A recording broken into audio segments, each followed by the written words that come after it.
Bene, benvenute e benvenuti a tutti. Siamo qui a Cavallino Treporti per la prima edizione degli Stati Generali dei Comuni litoranei e di Lago del Veneto. Per dare appunto il benvenuto iniziamo subito con un video. Avvia la regia.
E dopo questo bellissimo appunto video istituzionale che ci ha mostrato un po' il litorale, che è uno dei temi dell'incontro di oggi, nel ringraziare il Comune di Cavallino Treporti che ospita questo evento di ANCI Veneto dedicato ai comuni ma non solo, chiamo proprio qui sul palco la padrona di casa, la sindaca Roberta Nesto, per iniziare i saluti.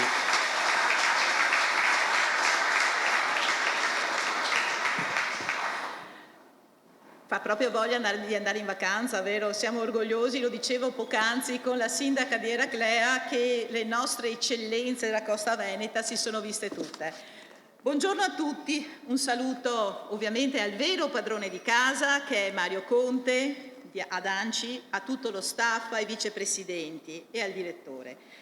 Un saluto, eccellenza, grazie di essere venuto a Cavallino Treporti, è un ringraziamento per la sua attenzione ai nostri territori. Un saluto all'onorevole Andreuzza, un saluto al comandante provinciale dei Carabinieri, l'ammiraglio è qui rappresentato da 2 collaboratori, un saluto quindi alla Regione Veneto che oggi in questa fase iniziale è rappresentata dal Presidente del Consiglio regionale, a Roberto Ciambetti che è molto affezionato alla nostra zona e quindi veramente un grazie di esserci, e poi ci saranno altri esponenti e ci sono anche altri consiglieri regionali che arriveranno. Un grazie a tutti i consorzi presenti della Costa Veneta, ai tanti imprenditori, alle società private, alle società pubbliche, alle categorie. Abbiamo veramente un parterre di categorie eccezionale: Faita, Federalberghi, Confcommercio, Confesercenti, Assocamping, AVA, AIA, abbiamo la Coldiretti, la CIA, la Confesercenti con Veneto Chioschi, FIAIP, Union Mare, Umpli e tutto il settore della pesca. Quindi i settori più importanti della nostra Costa Veneta oggi ci sono. Grazie per esserci.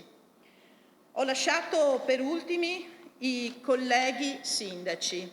Ce ne sono tanti, ma mi piace ricordare in particolare i colleghi della Costa Veneta che fanno parte della conferenza del litorale, la conferenza di sindaci della costa. Partiamo da San Michele al Tagliamento, Bibione, con Flavio Maurutto, poi il sindaco di Caorle, Marco Sarto, il sindaco di Eraclea, Nadia Zanchin, il sindaco di Jesolo, Christopher De Zotti, ovviamente poi c'è Cavallino Treporti, e poi ancora abbiamo l'assessore Zuin su delega del sindaco Brugnaro con il Lido di Venezia, il sindaco di Chioggia, Mauro Armelao che sta arrivando, è per strada, a proposito dei problemi di viabilità di cui lungamente parleremo oggi, che è uno dei grandi temi. E poi ancora abbiamo il vicepresidente della conferenza, sindaco di Rosolina, e quindi che abbiamo qui presente e poi farà parte di un panel. Gli stati generali del turismo balneare qui a Cavallino Treporti. Cavallino Treporti quest'anno scorso, quindi nel 2023, è arrivato alla soglia dei quasi 7 milioni di presenze turistiche, quindi il 10% delle presenze del Veneto. La costa nel suo complesso ha quasi la metà delle presenze turistiche del Veneto. Ecco, io non dico i numeri per dirci quanto bravi siamo, sono bravi i nostri imprenditori che sanno accogliere gli ospiti.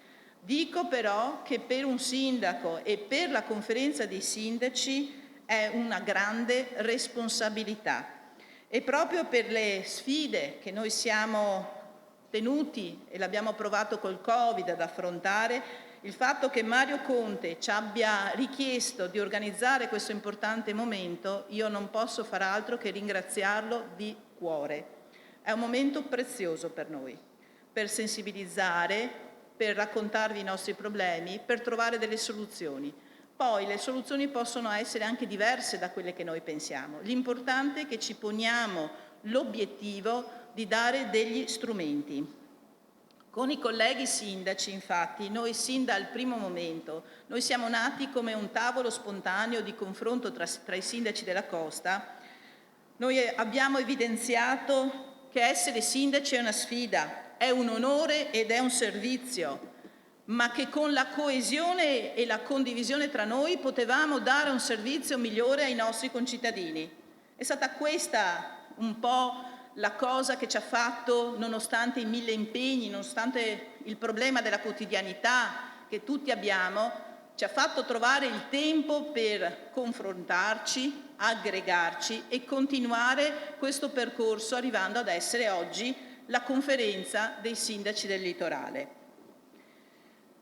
Abbiamo ipotizzato un percorso che abbiamo chiesto al Parlamento nella precedente legislatura e nell'attuale, lo status di comunità marina. È un titolo per evidenziare delle criticità, di cui i colleghi poi parleranno. La soluzione, noi vorremmo un inquadramento giuridico, ma poi le soluzioni pratiche possono essere molteplici. Il nostro però è un grido d'aiuto perché noi abbiamo una grande responsabilità, noi tutti, e abbiamo bisogno di strumenti, di procedure più snelle, di azioni concrete. Abbiamo bisogno di gestire i flussi e di non essere gestiti dai flussi. Abbiamo bisogno di pensare alla sostenibilità nel senso più autentico del termine. È proprio per questo motivo che ci siamo mossi. A volte comunicare, trovare la notizia, serve per riuscire a far capire che abbiamo bisogno di concretezza e di soluzioni, oggi più che mai. Quindi io chiudo, perché il mio è solo un saluto iniziale, però quando un sindaco ha un microfono in mano è un po' un problema chiudere. Ma chiudo con 3 aspetti proprio telegrafici. Voglio ribadire il valore economico e sociale del turismo. A volte non siamo così consapevoli, lo diamo per scontato e il Covid ce l'ha insegnato. Seconda cosa, è un volano importante per le nostre comunità. I residenti, le nostre comunità devono essere partecipi di questo percorso e dobbiamo lavorare per questo. Terzo aspetto ed ultimo, il benessere dei nostri residenti, delle nostre comunità, che serve per far star bene tutti, ha la possibilità di aprire nuovi scenari anche per il turismo. Quindi credo che avremo una mattinata molto proficua e ringrazio nuovamente tutti voi perché noi, sindaci della Costa, non solo come Cavallino, ma quindi anche come Presidente dei Sindaci della Costa, vi dico che abbiamo bisogno del vostro aiuto e del vostro supporto. Grazie.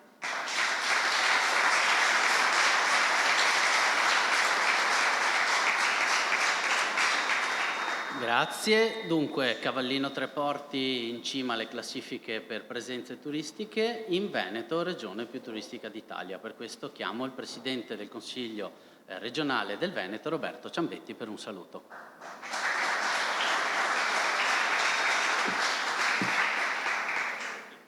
Intanto grazie al Presidente Mario Conte, all'amico Mario Conte per questo graditissimo invito. Fa bene l'Anciveneto a fare dei focus specifici sulle problematiche che hanno i comuni della nostra regione. Oggi siamo a Cavallino Treporti, siamo sulla costa veneta, venerdì prossimo saremo a Tonezza del Cimone con situazioni completamente diverse e soluzioni e idee che saranno probabilmente completamente diverse rispetto a quelle che analizzerete oggi e vedete oggi. Quindi complimenti ad Anciveneto per questa sensibilità e anche per la qualità del lavoro che sta facendo in generale. Sa bene Mario Conte, sa bene i vicepresidenti, lo sa il direttore Rappicavoli, che la Regione Veneto su questo tema è assolutamente attenta a quello che ANCI fa e a quello che ANCI propone, anche con l'assessore con la delega agli enti locali, l'amico Francesco Calzavara, che sta guardando dove sedersi in prima fila. Francesco? No, assolutamente no. Quindi bene, perché anche noi come legislatori e come programmatori su area vasta abbiamo bisogno di feedback, abbiamo bisogno di aggiornare anche le cose che noi facciamo dal punto di vista delle gestioni di servizi alla promozione turistica, che va sicuramente ritarata rispetto ai numeri già da record che abbiamo. Ringrazio la sindaca dei record per questa ospitalità. No, mi permetto, Roberta Nesto è un'amica, io sono un discreto frequentatore di Cavallino Treporti e quindi spesso e volentieri ci scambiamo qualche idea, magari anche in ciabatte sulla spiaggia. Quello che oggi dovete, secondo me, analizzare è appunto quello che vi succede durante l'anno, città fisarmonica forse il termine che più si adatta alla vostra situazione. Milioni di presenze contemporaneamente e durante il periodo invernale decine di migliaia, quindi di residenti fissi, quindi servizi che vanno tarati, che vanno resi elastici, che vanno pensati in maniera completamente diversa da una stagione all'altra. È comunque, mi permetto di dire, una delle massime eccellenze del territorio. Dicevo sindaca dei record, ma possiamo dire sindaci dei record. Non me ne voglia Zuin, Venezia top, ci mancherebbe, ma avere 5 comuni del Veneto, ripeto, Venezia, nella top 10 italiana dei comuni più turistici d'Italia è un grande risultato. Cavallino, San Michele a Tagliamento, Jesolo, Caorle, avere 5 comuni appunto su 10 nella top 10 vuol dire che qua c'è sicuramente un'attrattività turistica particolare. Come diceva prima Roberta, molto è dovuto ai nostri imprenditori, qualcosina magari facciamo anche noi come enti pubblici per promuovere il territorio, molto è dovuto a una situazione naturale e paesaggistica che molti turisti, specialmente anche esteri in gran quantità, apprezzano. Queste cose però appunto comportano problemi e vanno sicuramente bene momenti come quello di oggi che servono a confronto, a ragionamento, se serve anche a stimolo e critica. Come Regione Veneto, ripeto, siamo qui per recepire, per ascoltare, per poi lavorare insieme perché queste eccellenze dei record possano continuare per questa costa veneta che è splendida e che penso potrà rimanere bella e magari anche migliorare guardando al futuro. Complimenti ancora a Mario Conte e a tutto il suo staff per l'iniziativa e ci vediamo fra una settimana in un altro contesto. Grazie e buon lavoro a tutti.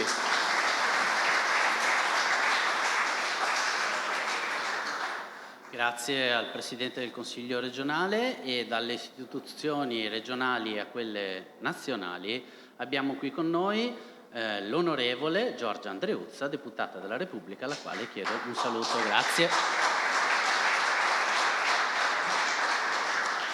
Grazie, buongiorno a tutti. Ringrazio Mario Conte e l'ANCI per aver organizzato questa giornata che ritengo al momento giusto e necessaria per una serie di passi che abbiamo fatto insieme ai sindaci, in particolare in merito alla questione delle città balneari e dei laghi successivamente. Guardando il video bellissimo, che sicuramente ha emozionato tutti, insomma abbiamo visto un video di casa nostra, siamo lì, questa è la nostra casa, ci abitiamo, ci operiamo, però mi viene in mente che uno vede Venezia e dice Venezia l'ha costruita l'uomo, cosa c'era prima di Venezia?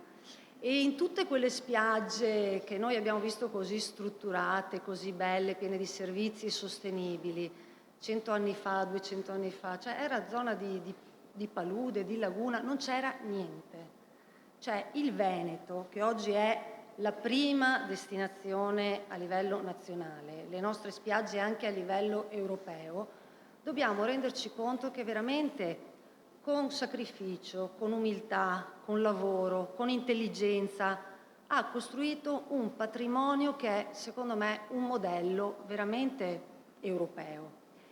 Io questo lo dico perché quando sono a Roma mi rendo conto, parlando con i miei colleghi, qui siamo tra veneti, lo possiamo dire, certo l'Italia è bellissima, ha forse delle bellezze naturali in certi punti, forse anche più belle delle nostre, non lo so, però è difficile far capire come il nostro sistema creato di buona amministrazione, buon governo del territorio, un modello di impresa che nasce già con un concetto di sostenibilità, di vicinanza al cittadino, al prossimo, ci è riuscito a costruire questo grande patrimonio. I numeri ci sono perché abbiamo fatto un ottimo lavoro, perché se no chi viene non tornerebbe, chi viene non parlerebbe bene di noi. Noi facciamo un lavoro silenzioso che a livello nazionale quasi non sanno, tant'è che se io dico ai miei colleghi ma voi sapete che Cavallino Treporti quest'anno è la regina delle presenze? Cavallino? Cavallino che mi dicono? Cioè io devo andare a cercare Cavallino, far vedere cos'è Cavallino, rimango una bocca aperta, far capire che le nostre strutture, cioè i campeggi, prendo per esempio Cavallino perché siamo qui, non riescono neanche a immaginarli, perché in altre realtà hanno dimensioni, hanno parametri diversi e non riescono a immaginare queste grandissime eccellenze. Pertanto, carissimo nostro Presidente ANCI, noi abbiamo bisogno che davvero il nostro Veneto, anche in tutte le sedi istituzionali, con orgoglio, bene essere umili, ma lo dico con orgoglio, dobbiamo aumentare proprio la nostra rappresentanza, far vedere chi siamo dei modelli, far vedere chi siamo per far capire le problematiche che conseguono ai nostri numeri, che sono perfettamente motivate.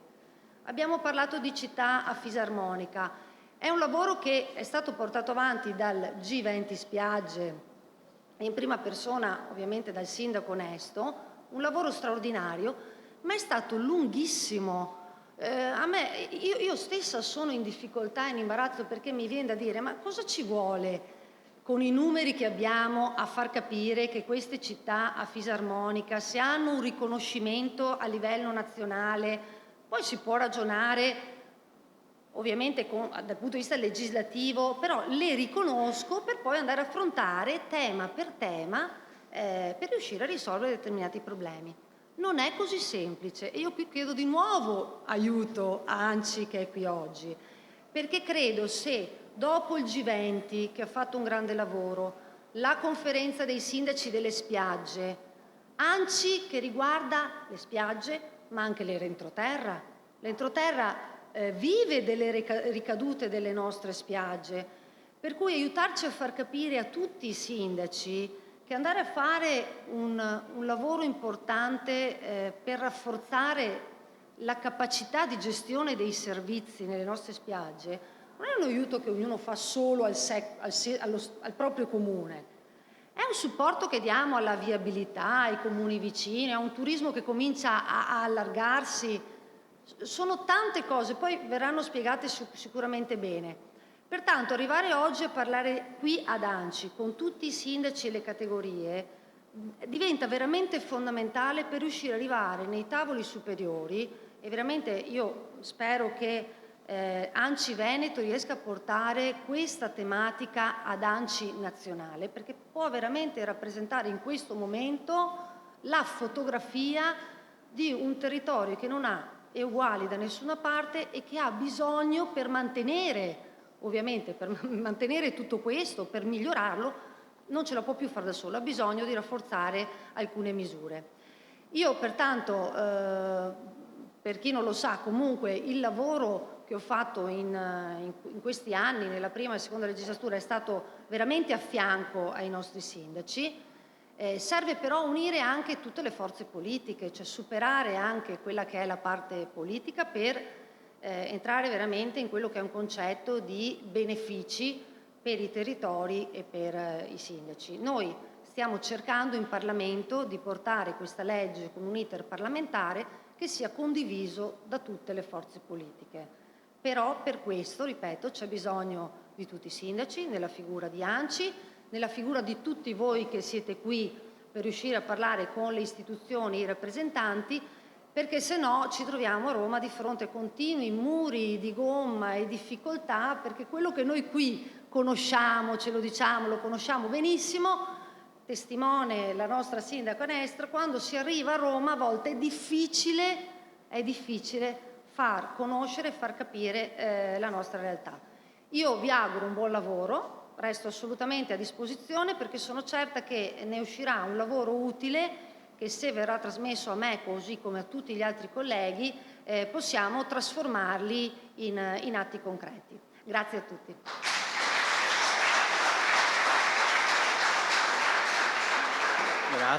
Grazie onorevole e dato appunto che ci ha permesso la sua presenza invito per un saluto anche il prefetto di Venezia Darco Pellosso. Grazie.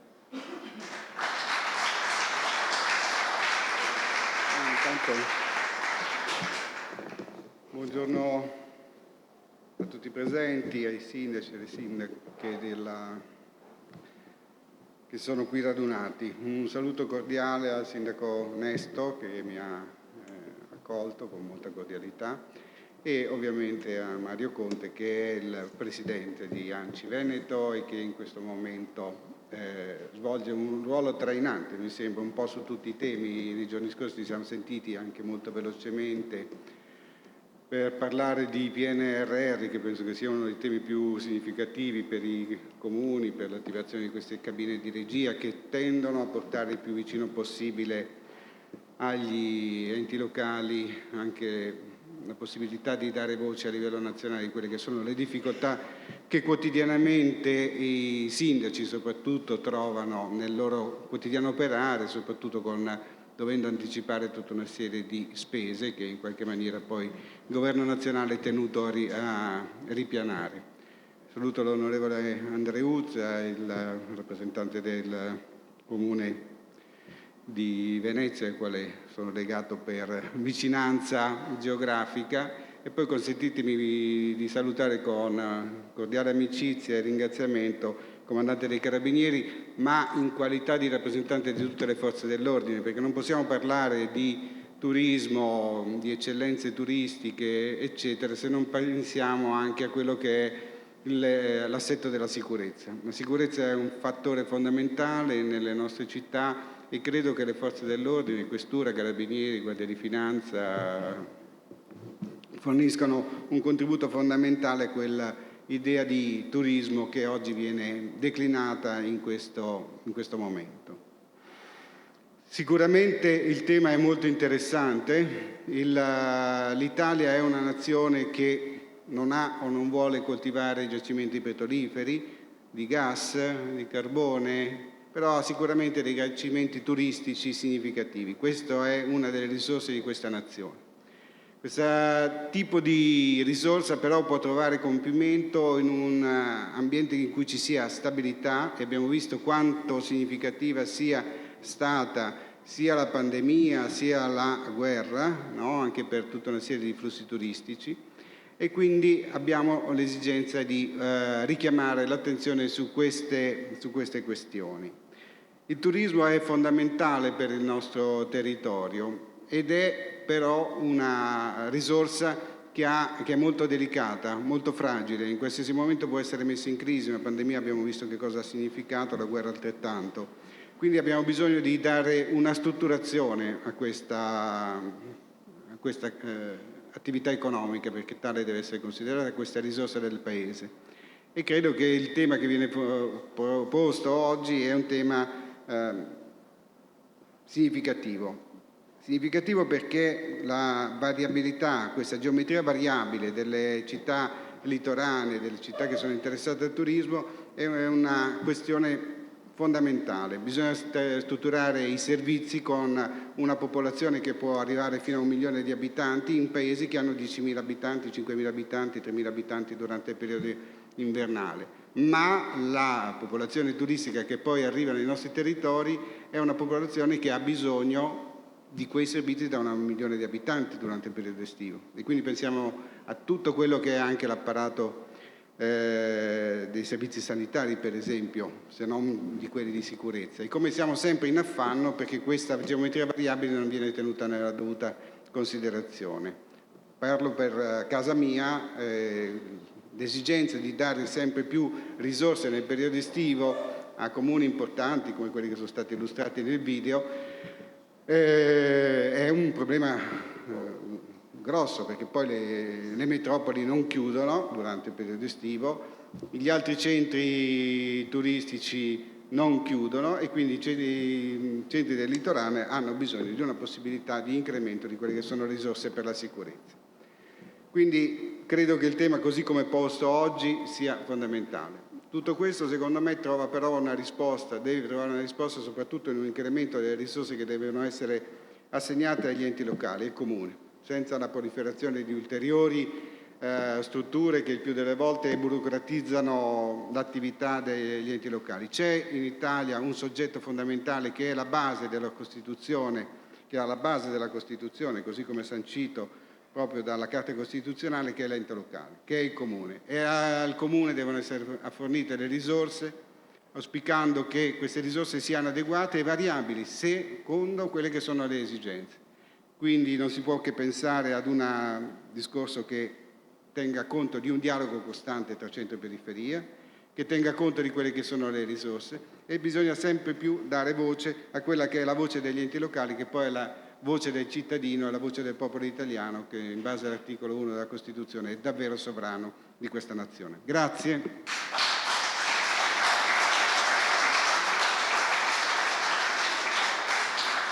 Grazie Sua Eccellenza al Prefetto, e a chiudere i saluti e a dare avvio ai lavori non può che essere il Presidente di ANCI Veneto, Mario Conte.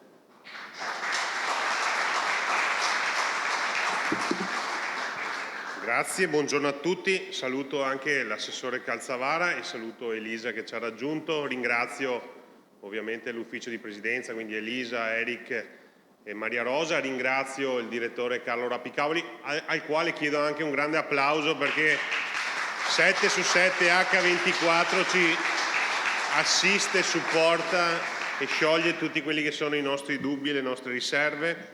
Ringrazio ovviamente la padrona di casa Roberta Nesto che ci ospita in questa prima edizione degli Stati Generali dei Comuni litorani e di lago, perché oggi si parla di mare e di lago e la settimana prossima invece andremo a parlare dei comuni montani.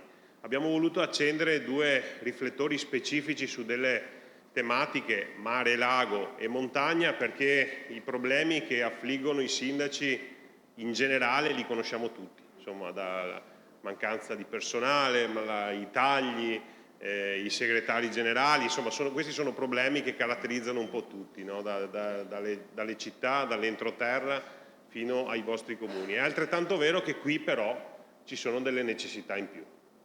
E è vero che noi siamo un modello amministrativo, è altrettanto vero che il nostro partito di riferimento restano le nostre comunità. Cioè, quando parliamo dei sindaci parliamo di amministratori che mettono la faccia tutti i giorni per cercare di alzare continuamente l'asticella della qualità della vita per le nostre comunità, indipendentemente dal tema che andiamo a affrontare. È altrettanto vero che molte volte dobbiamo fare questo, perché i cittadini lo pretendono, con degli strumenti che sono o inefficaci o addirittura senza strumenti. E per questo è fondamentale incontrarsi, condividere, discutere. Siamo qui per costruire. Quindi non attaccheremo nessuno, non ci lamenteremo di niente. È altrettanto vero che da questo momento di confronto e di ascolto poi nasceranno anche delle proposte che questo modello amministrativo, che come giustamente diceva l'onorevole Andreuzza, che ringrazio per la presenza, troppe volte è silente, l'unica cosa che promettiamo è che non saremo silenti, nel senso che siccome siamo convinti di far del bene per le nostre comunità, alzare la voce significa garantire i nostri cittadini. Quindi al di là dei governi amici e meno amici, i governi di centrodestra o di centrosinistra, noi siamo chiamati a tutelare le nostre comunità e quindi sempre con il massimo rispetto e sempre con spirito costruttivo tutto ciò che verrà fuori da questo incontro-confronto poi diventeranno richieste ufficiali da portare alla Regione, piuttosto che al Governo, piuttosto che all'Unione Europea, perché ci sono dei temi, guardando a voi, dalle città fisarmonica alla mobilità, al cambiamento climatico che sta anche condizionando molto le vostre stagioni, agli aspetti turistici e gli aspetti anche urbanistici che devono diventare un processo di cambiamento se vogliamo continuare ad essere quel modello politico-amministrativo di cui francamente dobbiamo essere assolutamente orgogliosi. Lo dico perché io rappresento 560 sindaci in Veneto che hanno tutti i conti in ordine e francamente da qui a un anno vorrei continuare ad essere il presidente di un'associazione che ha ancora tutti i conti in ordine. Per far questo dobbiamo avere il supporto di tutte le istituzioni. Stiamo vivendo uno dei periodi storici da un punto di vista finanziario forse più difficili in assoluto. È un paradosso perché da una parte si parla di miliardi di euro di PNRR, dall'altra però per esempio continuano piano piano a tagliarci la spesa corrente che vede francamente tutti i comuni, in particolare quelli più piccoli, ma anche quelli più grandi, in forte difficoltà. Spesa corrente significa lo scuolabus, significa lo sfalcio dell'erba, significa l'assistenza agli anziani piuttosto che la mensa, cose che noi non possiamo in alcun modo permetterci né di ridurre né di tagliare, però è altrettanto vero che se non invertiamo un po' la rotta da questo punto di vista, le difficoltà cominciano a essere talmente tanto soffocanti che o qualche comune comincia a entrare in predissesto o dissesto finanziario, oppure dobbiamo chiedere un ulteriore sacrificio ai nostri cittadini tagliando i servizi, cosa che noi non vogliamo in alcun modo fare. Quindi la volontà di questi due incontri, tra l'altro è la prima edizione perché ANCI si mette al vostro fianco per non staccarsi più, nel senso che oggi cominceremo una riflessione che si svilupperà poi nel tempo e continuerà ad aggiornarsi in base alle richieste che muteranno e anche alle sensibilità che cambieranno, quindi ANCI è al vostro fianco, ANCI è a fianco alle esigenze dei comuni montani che hanno problematiche totalmente diverse rispetto alla vostra. Lì per esempio c'è il tema dello spopolamento delle comunità montane e lo affronteremo anche lì con serietà ma soprattutto con conoscenza del territorio. Come facciamo ad avere la conoscenza del territorio? Facendo parlare coloro che le problematiche le vivono, che sono i sindaci delle comunità montane o come oggi con i sindaci litorani e di lago.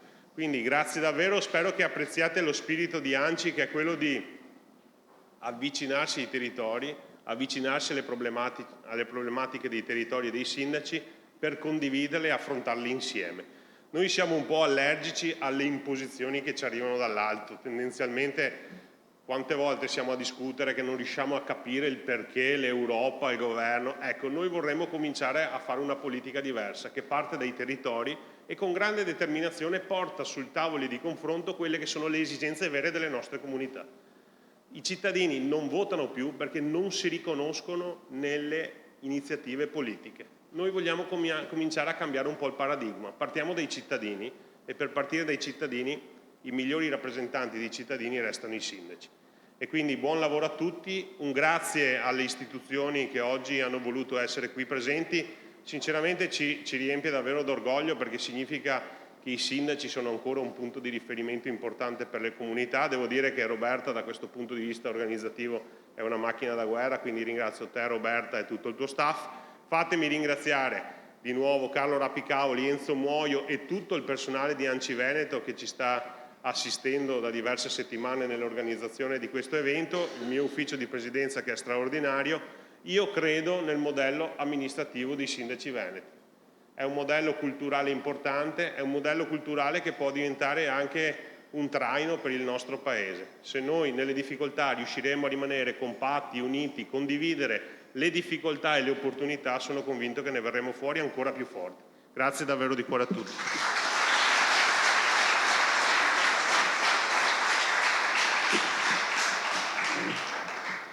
Grazie Presidente e ora diamo avvio ai tavoli tematici che si svolgeranno, il primo dal tema Status delle città marine, innovazione dalla città fisarmonica all'iniziativa del G20 Spiagge. Intervengono Christopher De Zotti, sindaco di Jesolo, Marco Sarto, sindaco di Caorle, Mauro Armelao, sindaco di Chioccia e modera Eric Pasqualon, vicepresidente di ANCI Veneto. Grazie e buon lavoro a tutti.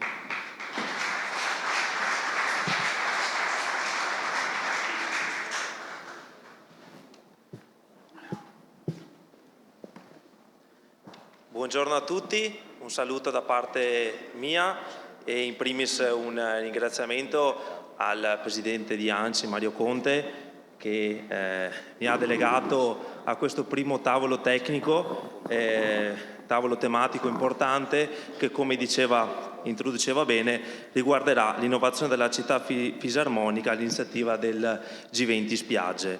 Do un saluto anche al sindaco di casa, Roberta Nesto, e la ringrazio anche per la collaborazione di questi giorni e la sua disponibilità e la sua accoglienza. Un saluto ai relatori di questo tavolo, intervengono Christopher De Zotti, come si diceva, sindaco di Jesolo, Marco Sarto, sindaco di Caorle e Mauro Armelao, sindaco di Chioggia. Partiremo proprio dalla tematica della città fisarmonica, come anticipava il Presidente anche regionale Ciambetti.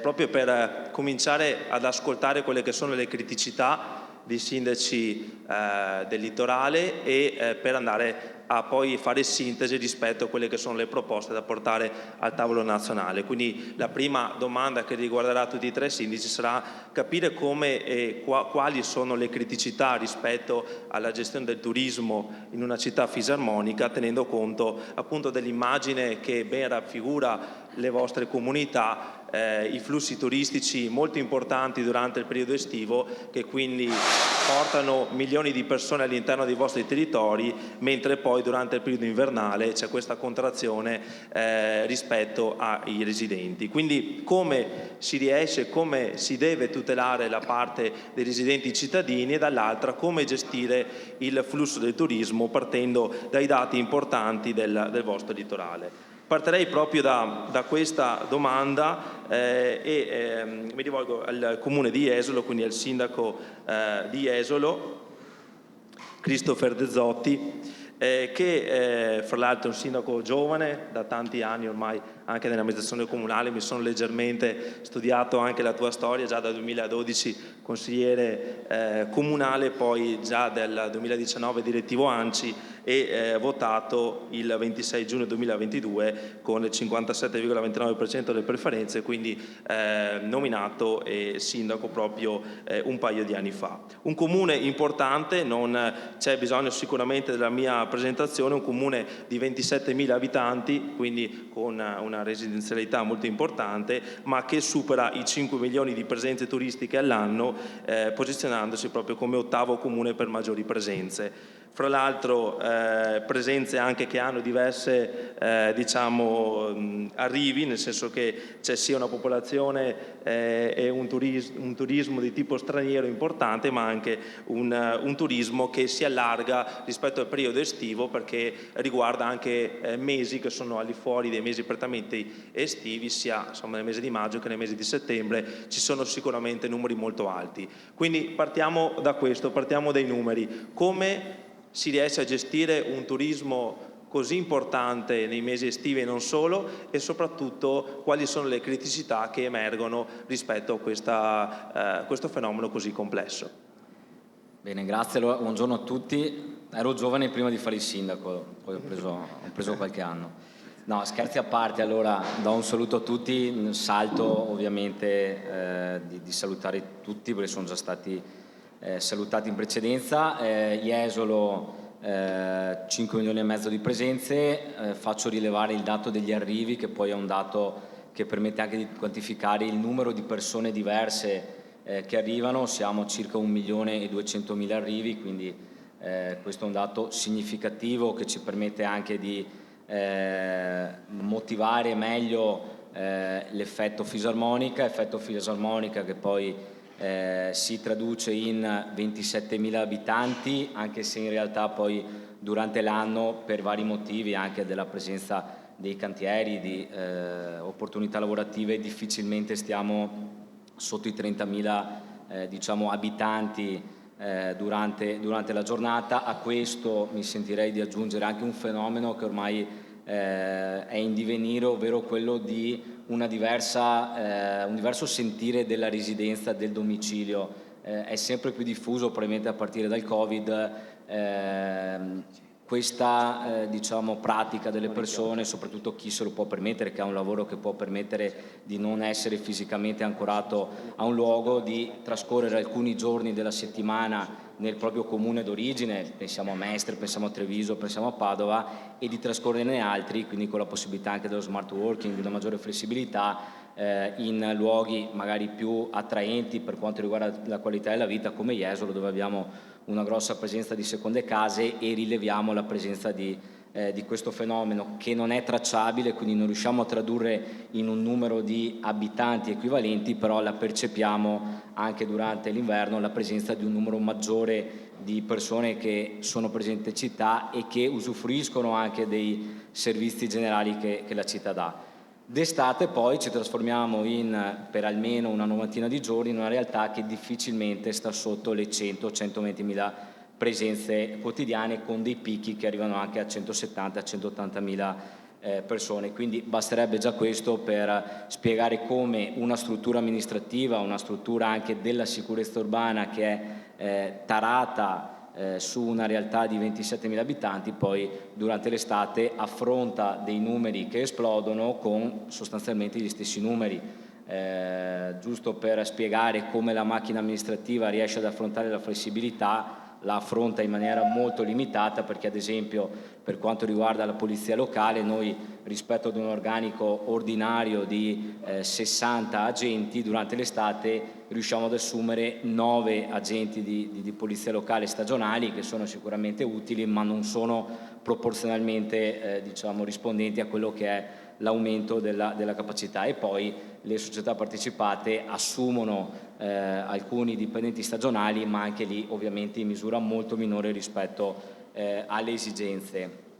Ovviamente i problemi, a noi sindaci non piace parlare troppo di problemi perché siamo chiamati spesso a trovare soluzioni più che a raccontare i problemi, ma se dovessimo elencarli sono ovviamente quello della sicurezza. Questo in primis è quello che viviamo in maniera più importante nella nostra città, quindi spesso con il presidente e il sindaco Mario Conte ci scambiamo la battuta che lui per 2 o 3 mesi all'anno dorme sonni più tranquilli perché ci manda le baby gang a Jesolo che durante l'anno restano lì. È una battuta, però permette di raccontare esattamente qual è il problema, ovvero che d'estate spesso le nostre città diventano diciamo il posto dove i problemi che durante l'anno le grosse città vivono si trasportano e si replicano in maniera uguale. Ovviamente esiste una risposta da parte del Ministero, della Prefettura, da parte di tutte le forze dell'ordine con l'invio degli stagionali, però guardi colleghi, ci troviamo un po' tutti, ma anche i rappresentanti sul territorio, il signor Prefetto, i rappresentanti delle forze dell'ordine, a dover sempre combattere per contrattare il numero di queste presenze.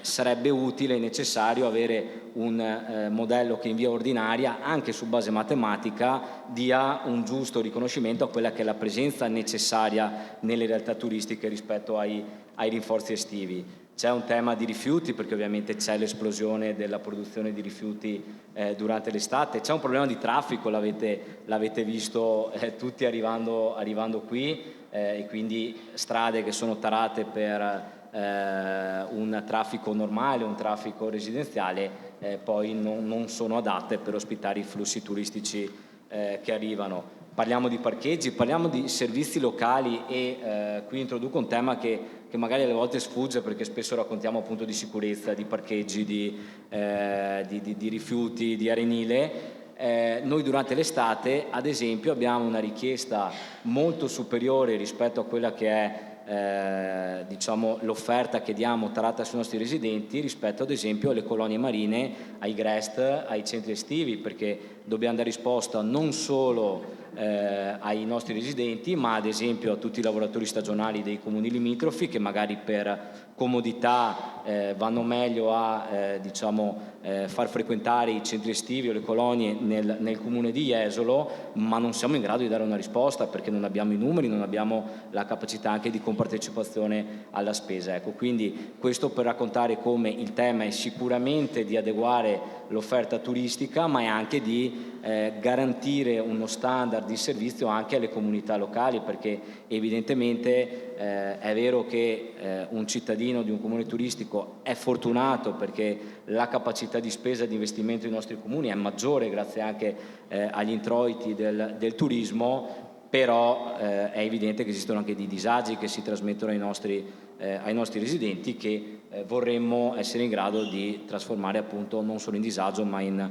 opportunità. Abbiamo quindi da qualche anno iniziato questa iniziativa che è quella di promuovere il tema dello status di città balneare prima, marina adesso, ha cambiato il nome, però non è cambiata la sostanza, ovvero la richiesta di un riconoscimento di attribuzioni e di riconoscere proprio le problematiche che hanno i nostri territori, che non è una richiesta di privilegio, ma permettetevi il paragone, assomiglia molto al tema dell'autonomia differenziata, che non è semplicemente una richiesta di soldi o di maggiori competenze, ma è anche una richiesta di responsabilità, ovvero noi come sindaci diciamo vorremmo avere maggiore voce in capitolo e ci assumiamo quella responsabilità di queste maggiori attribuzioni e queste richieste. Ripeto, non è una richiesta di privilegi, neanche banalmente di maggiori risorse, perché ad esempio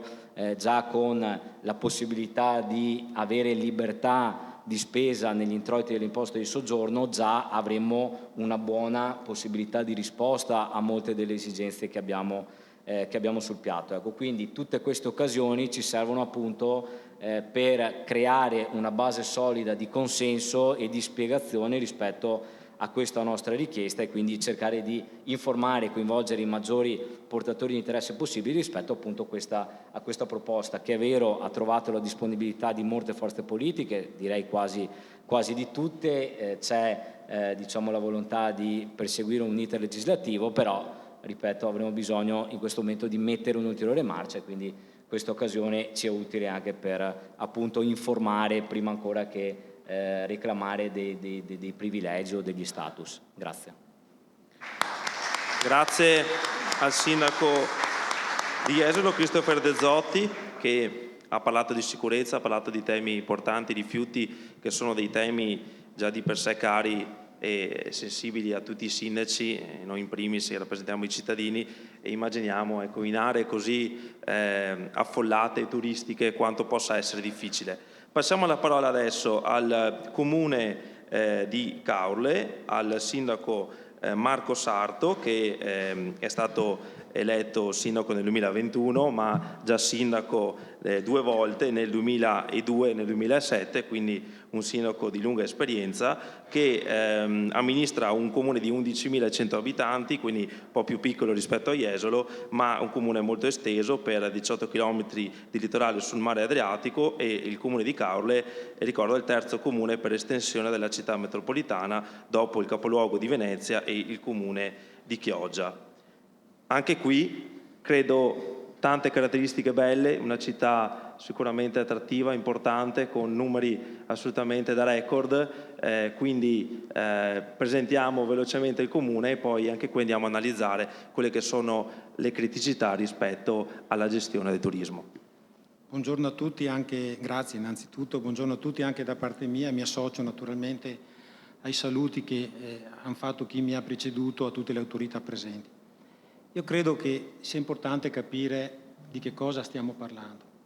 Se il turismo viene considerato come un bene comune, perché questo è. Noi in Italia il turismo balneare rappresenta il 60% delle presenze turistiche totali. Ci sono quasi 8.000 chilometri di costa e il dato dolente, che magari non riguarda la località di Caorle, perché addirittura è oggetto di ripascimento, negli ultimi 50 anni sono stati persi 35 milioni di metri quadrati di coste con un danno economico superiore ai 45 miliardi. Questo dà solo l'idea di che cosa è l'erosione per i comuni balneari. Oggi, allora, il mare in Italia che cosa significa? Competitività della struttura economica e produttiva. Se dovessimo aggregare, perché il turismo da solo con l'indotto rappresenta circa il 10% del prodotto interno lordo, qualcosa di più. Se dovessimo aggregare a questo anche le differenti attività economiche, quelle commerciali, produttive, turistiche ed energetiche, siamo ad 1/4 del prodotto interno lordo della nostra nazione. Sono numeri stratosferici. E allora non è più appannaggio il turismo balneare delle località balneari. Non può essere appannaggio, non può essere un problema, non può essere un tema delle nostre località, ma deve essere un tema evidentemente che coinvolge l'intera nazione. Ecco perché a qualche settimana dal G20 e noi ci abbiamo partecipato, alcuni temi riemergono in maniera forte. Vi do un altro dato per la località di Caorle, che come è stata presentata, no, è il terzo comune in termini di estensione territoriale ed è la 4ª spiaggia della regione Veneto e la 9ª città italiana in termini di presenze turistiche. Anche questi sono numeri straordinari. Ed è la più piccola delle 4, come è stato ricordato prima, Cavallino oggi è la prima e sta nelle prime 10, come dicevo, e nel 2023 il fatturato della località è stato pari a quasi 1 miliardo di euro. Ecco, io credo che in ognuno di noi questi numeri devono essere bene stampati, no, nel nostro pensiero, perché danno la misura di che cosa stiamo parlando. Allora, se il turismo è considerato un bene comune, è evidente che come tale deve essere trattato. Io non nascondo che sono annoverato tra i sindaci, Christopher, tra quelli giovani o tra quelli vecchi, no? E ho provato l'esperienza nel 2008 di che cosa vuol dire il patto di stabilità.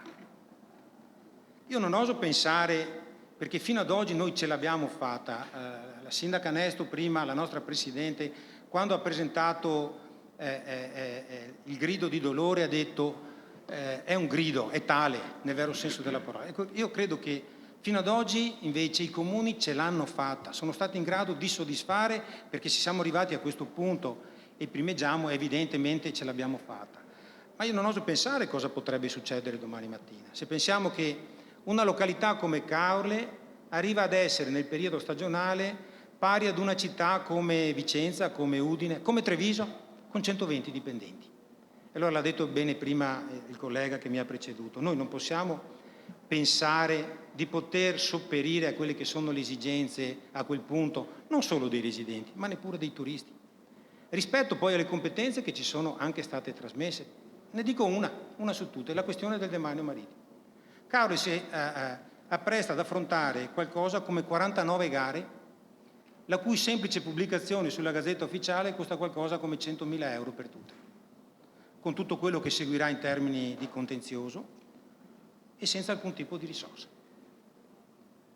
I numeri dei vigili sono quelli, non quelli di Jesolo, di 25 addetti, e non riusciamo ad assumere i 10 che avevamo previsto in termini stagionali, perché i ragazzi giovani poi non partecipano neppure ai concorsi, con 15 carabinieri stanziali, perché noi non abbiamo né il commissariato, e facevo riferimento a quei capoluoghi di provincia dove là c'è la prefettura, dove là c'è il questore, c'è la questura, dove ci sono tutti quei servizi che una città evidentemente di quelle dimensioni ne ha bisogno.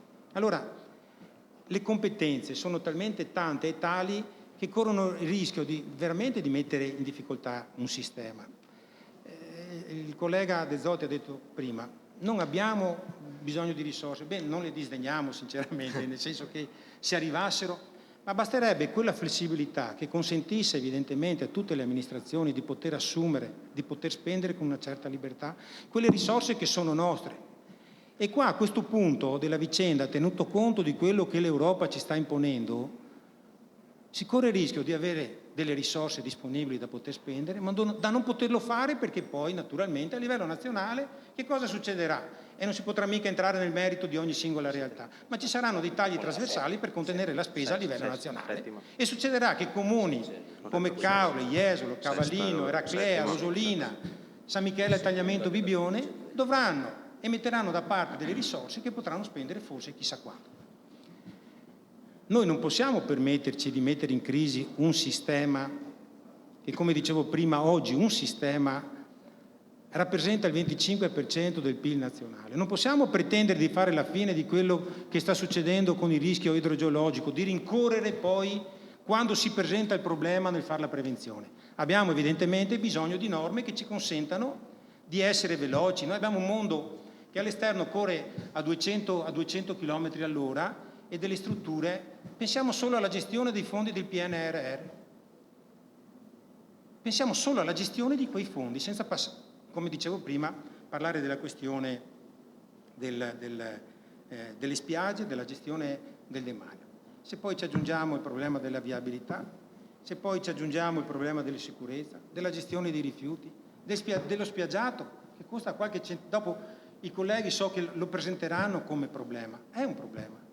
Qualche centinaio di migliaia di euro che deve essere caricato evidentemente sulle tariffe, ma sono rifiuti che non appartengono evidentemente al territorio. Ai servizi sanitari, per cui un insieme di questioni che le nostre località, ecco il senso del riconoscimento dello status di città marina, la possibilità di avere quella flessibilità che se non fosse concessa correrebbe veramente il rischio di mettere in difficoltà un sistema e dopo di dover rincorrere ed è la cosa peggiore che potremmo fare, perché poi si fa fatica a recuperare, si fa fatica a ricostruire quei disastri oggi che sono stati creati da un dissesto idrogeologico, pensando di investire oggi quando, voglio dire, il danno è già stato creato. Io mi auguro e spero che questa vicenda non avvenga anche per quel che riguarda il turismo in generale, il turismo balneare, per quello che il turismo balneare rappresenta per la nostra regione. Io ho soprasseduto rispetto ai dati regionali, perché il tema evidentemente è nazionale. Certo, la regione Veneto con 73 milioni è la prima. Se Caorle, che è la più piccola delle 4 località che superano i 4 milioni di presenze turistiche, perché Caorle ne fa 4,5 con 11.000 abitanti, il loro fatturato è indubbiamente ancora più alto. Per cui, ecco, è questo il grido di dolore. Dateci strumenti, consentite alle amministrazioni, a chi sta sul territorio, di poter gestire un fenomeno che non deve essere considerato appannaggio delle località balneari, ma che fa parte di un sistema turistico straordinario e che deve essere considerato come bene comune. Se non riusciamo a abbinare queste due definizioni, turismo come bene comune, credo che avremmo fatto un passo grandissimo, un grandissimo passo in avanti. Grazie. Grazie al sindaco di Caorle, Marco Sarto, che ha sottolineato quindi il concetto del turismo come bene comune, ma anche come tema che non può essere solo a carico delle comunità, ma deve essere anche un tema soprattutto nazionale, e su questo ANCI vuole essere di supporto proprio per fare da filtro e sintesi per raccogliere le problematiche e portarle aggiungo a solo tavola una nazionale. cosa. Pensiamo solo a questo aspetto. Noi non abbiamo una mancanza di dati statistici forniti con una certa sistematicità, di sistema. Noi non siamo in grado, quei dati che raccogliamo sono dati, ecco, questo vi dà la foto a livello nazionale della drammaticità che viviamo in questo settore rispetto al fatto che non siamo in grado, e devono essere ricostruiti rispetto a studi di qualche fondazione piuttosto che di qualche istituto di statistica, rispetto al fatto che a livello nazionale non ci siano dei dati che dicano qual è il fatturato, quali sono i numeri del turismo balneare piuttosto che di lago, piuttosto che... Ecco, questa mancanza è straordinaria, ma in termini negativi. Mi fermo solo a questo per far capire che dobbiamo veramente muoverci ed essere sul punto, perché correremo il rischio poi di piangerci sopra. Grazie ancora quindi al sindaco, e concludiamo il giro del primo intervento di questo panel con il sindaco di Chioggia, Mauro Armelao, eletto nel ottobre 2021, e sindaco del comune di Chioggia, che ha 49.405 abitanti, è la settima città più popolosa del Veneto e la seconda della provincia di Venezia. Quindi sicuramente rispetto agli altri comuni spicca, diciamo, la popolazione residente, quindi rispetto alle criticità, come la domanda si riesce e si deve tutelare la popolazione residenziale rispetto a quella turistica, e come il turismo si interseca bene con la cittadinanza. Sì, grazie a tutti, buongiorno. Sì, Chioggia è una città stupenda, è difficile da gestire perché le problematiche sono veramente tantissime. L'ultima, la mucillagine nell'Adriatico, che crea problemi al mondo della pesca. Anche questa mattina, venendo qui, ovviamente ero al telefono con la regione, con il mondo della pesca, proprio per capire cosa poter fare. Allora, sono già stati chiarissimi i miei due colleghi sindaci di Jesolo e Caorle, i sindaci della costa uniti, ovviamente, fronte unico, ma anche con i G20, col network G20 spiagge. Tante le riunioni, tanti gli incontri anche in video call. Stiamo, non dico lottando perché è un termine brutto, lottare sembra quasi che dobbiamo combattere il nemico, no. Ci stiamo veramente impegnando da anni per vedere finalmente riconosciuto lo status di comunità marina, anche prima città balneare, ora comunità marina, proprio perché le problematiche che abbiamo noi nelle nostre città, credetemi, al di là dell'appartenenza politica di ogni sindaco, sono comuni in quasi tutta Italia.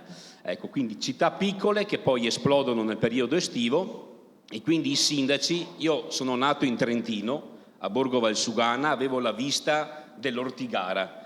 Ecco, faccio sempre l'esempio dell'Ortigara, che è una terra sacra agli alpini, proprio per dire che i sindaci, come ha detto prima il nostro Mario Conte, sono a contatto con i cittadini, devono essere pronti a risolvere le problematiche. Succede qualcosa, è sempre colpa del sindaco, dalla buca all'intervento mancato a qualsiasi altra cosa, però noi siamo abituati, sì, lo facciamo per passione, siamo abituati a rimanere in trincea. Sapete che la guerra di trincea è logorante, perché gli impegni, credetemi, che i sindaci sono tantissimi e quotidiani, si inizia la mattina, si finisce forse a luna di notte, però ci stiamo noi nelle trincee, siamo contenti di stare nella trincea a ripresentare le nostre comunità, però chiediamo solo una cosa, che dalle retrovie devono arrivare i rifornimenti, altrimenti i sindaci sono messi in difficoltà e abbiamo già perso. Ecco, per questo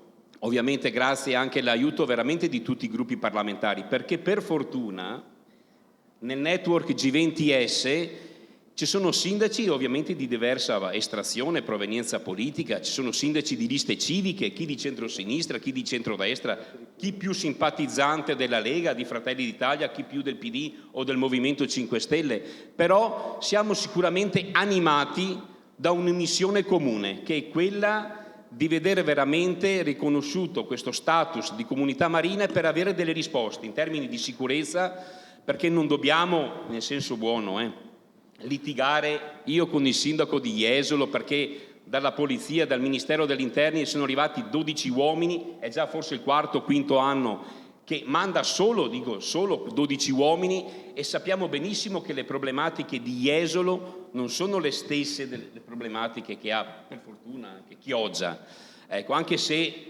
in maniera così un po' ogni tanto saltuaria, per fortuna abbiamo delle problematiche anche noi. Però è chiaro che 12 sono insufficienti. Negli anni 90 ricordo che arrivavano 50 aggregati a Jesolo e 25 a Chioggia, me lo ricordo benissimo perché sapete da dove provengo, no? Ecco, quindi lì ovviamente non sono più i tempi di una volta, ma le problematiche della sicurezza è vero che si dicono ma sì, è un'isola felice, ok, ma dobbiamo comunque continuarla a mantenere felice, a mantenerla felice questa isola. Per fortuna abbiamo diciamo comandanti, questori, comandanti provinciali dell'Arma dei Carabinieri, della Finanza, i vari prefetti, ora il prefetto che è qui presente e che ringrazio della presenza perché è una presenza importante per noi sindaci. Avevamo avuto una problematica a Chioggia, la risposta dello Stato è arrivata immediata, 3 macchine dei Carabinieri nei weekend in Piazzale Europa a gestire una situazione che poteva diventare anche problematica per l'ordine pubblico, quindi è un ringraziamento che va del sindaco di Chioggia alle istituzioni. La problematica dei rifiuti, noi a Chioggia abbiamo il fiume Brenta e Adige, per fortuna perché sono anche meta di turismo, ma in spiaggia, con rifiuto spiaggiato, ci siamo trovati i cartelli della provincia autonoma di Trento.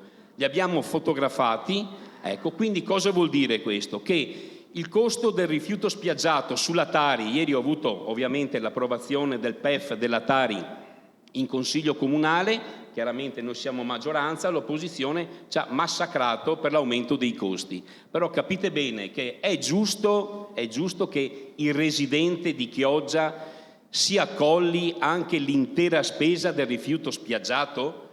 È giusto, per carità, perché anche il residente produce diciamo rifiuti, no? Dopo dobbiamo migliorare sicuramente sul rifiuto, sulla raccolta differenziata, quello è un altro capitolo, e sugli abbandoni. Però il rifiuto spiaggiato non lo provoca solo il residente, eppure quel costo arriva quasi a sfiorare i 2 milioni di euro. Ecco, capite bene che noi sindaci delle coste dobbiamo sobbarcarci di una spesa ai nostri residenti che non è giusta, secondo me. È giusto sì pagare la Tari, ma sul rifiuto spiaggiato deve intervenire una qualche norma nazionale, regionale, poi da studiare, ma sicuramente la nostra coordinatrice nazionale della Costa del Veneto sicuramente lavorerà anche su questo. Ci deve arrivare un contributo per abbattere questo costo, perché sennò il residente che vive in una città turistica non solo si vede, in senso buono, invaso durante la stagione, ma si trova a dover spendere dei soldi per dei rifiuti che non sono i suoi. i suoi. Ovviamente i rifiuti arrivano da chissà quanti comuni, no? Bene, altra questione sanitaria che non è stata toccata. L'ultima mi dicono.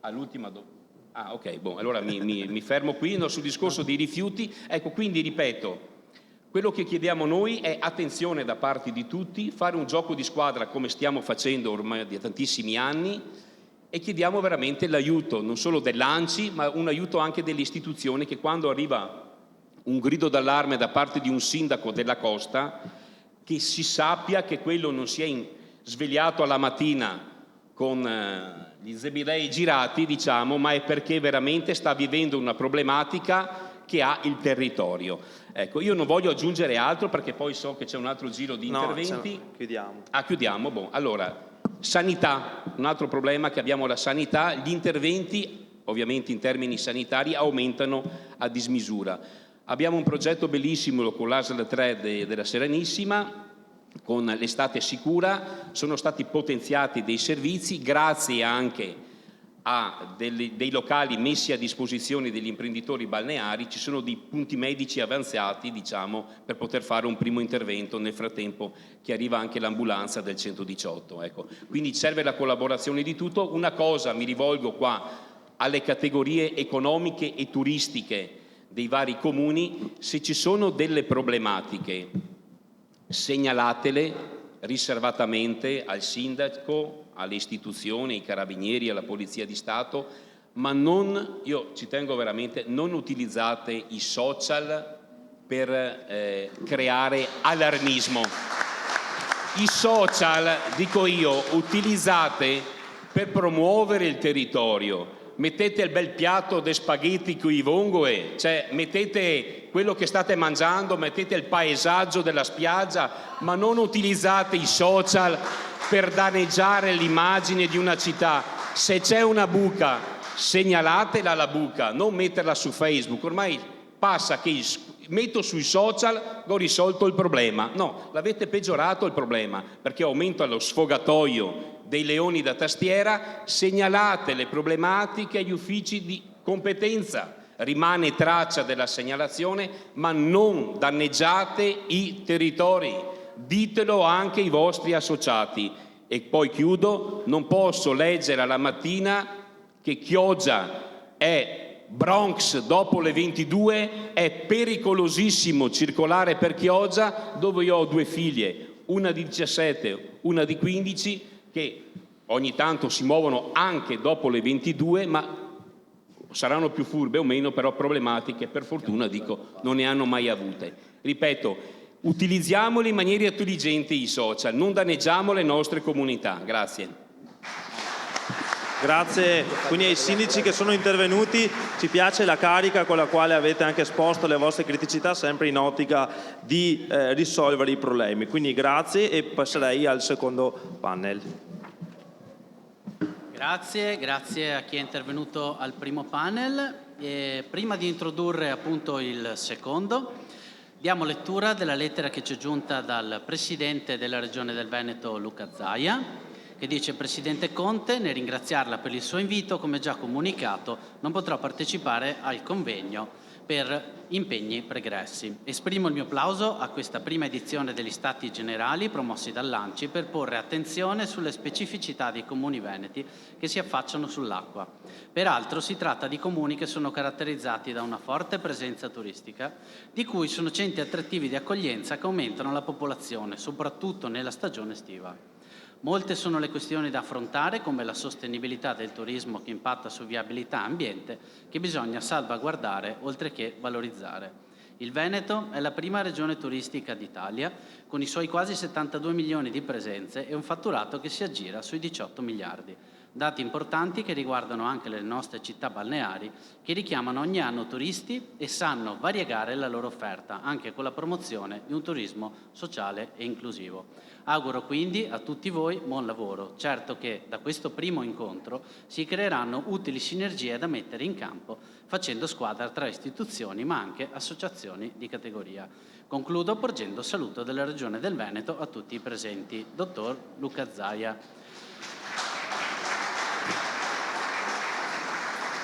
E sempre per la Regione del Veneto abbiamo appunto l'onore di avere qui con noi Francesco Calzavara, che è assessore al bilancio e non solo, anche appunto ai rapporti con gli enti locali e all'attuazione del PNRR, che chiamo qui per un saluto. Grazie. Grazie, buongiorno a tutti.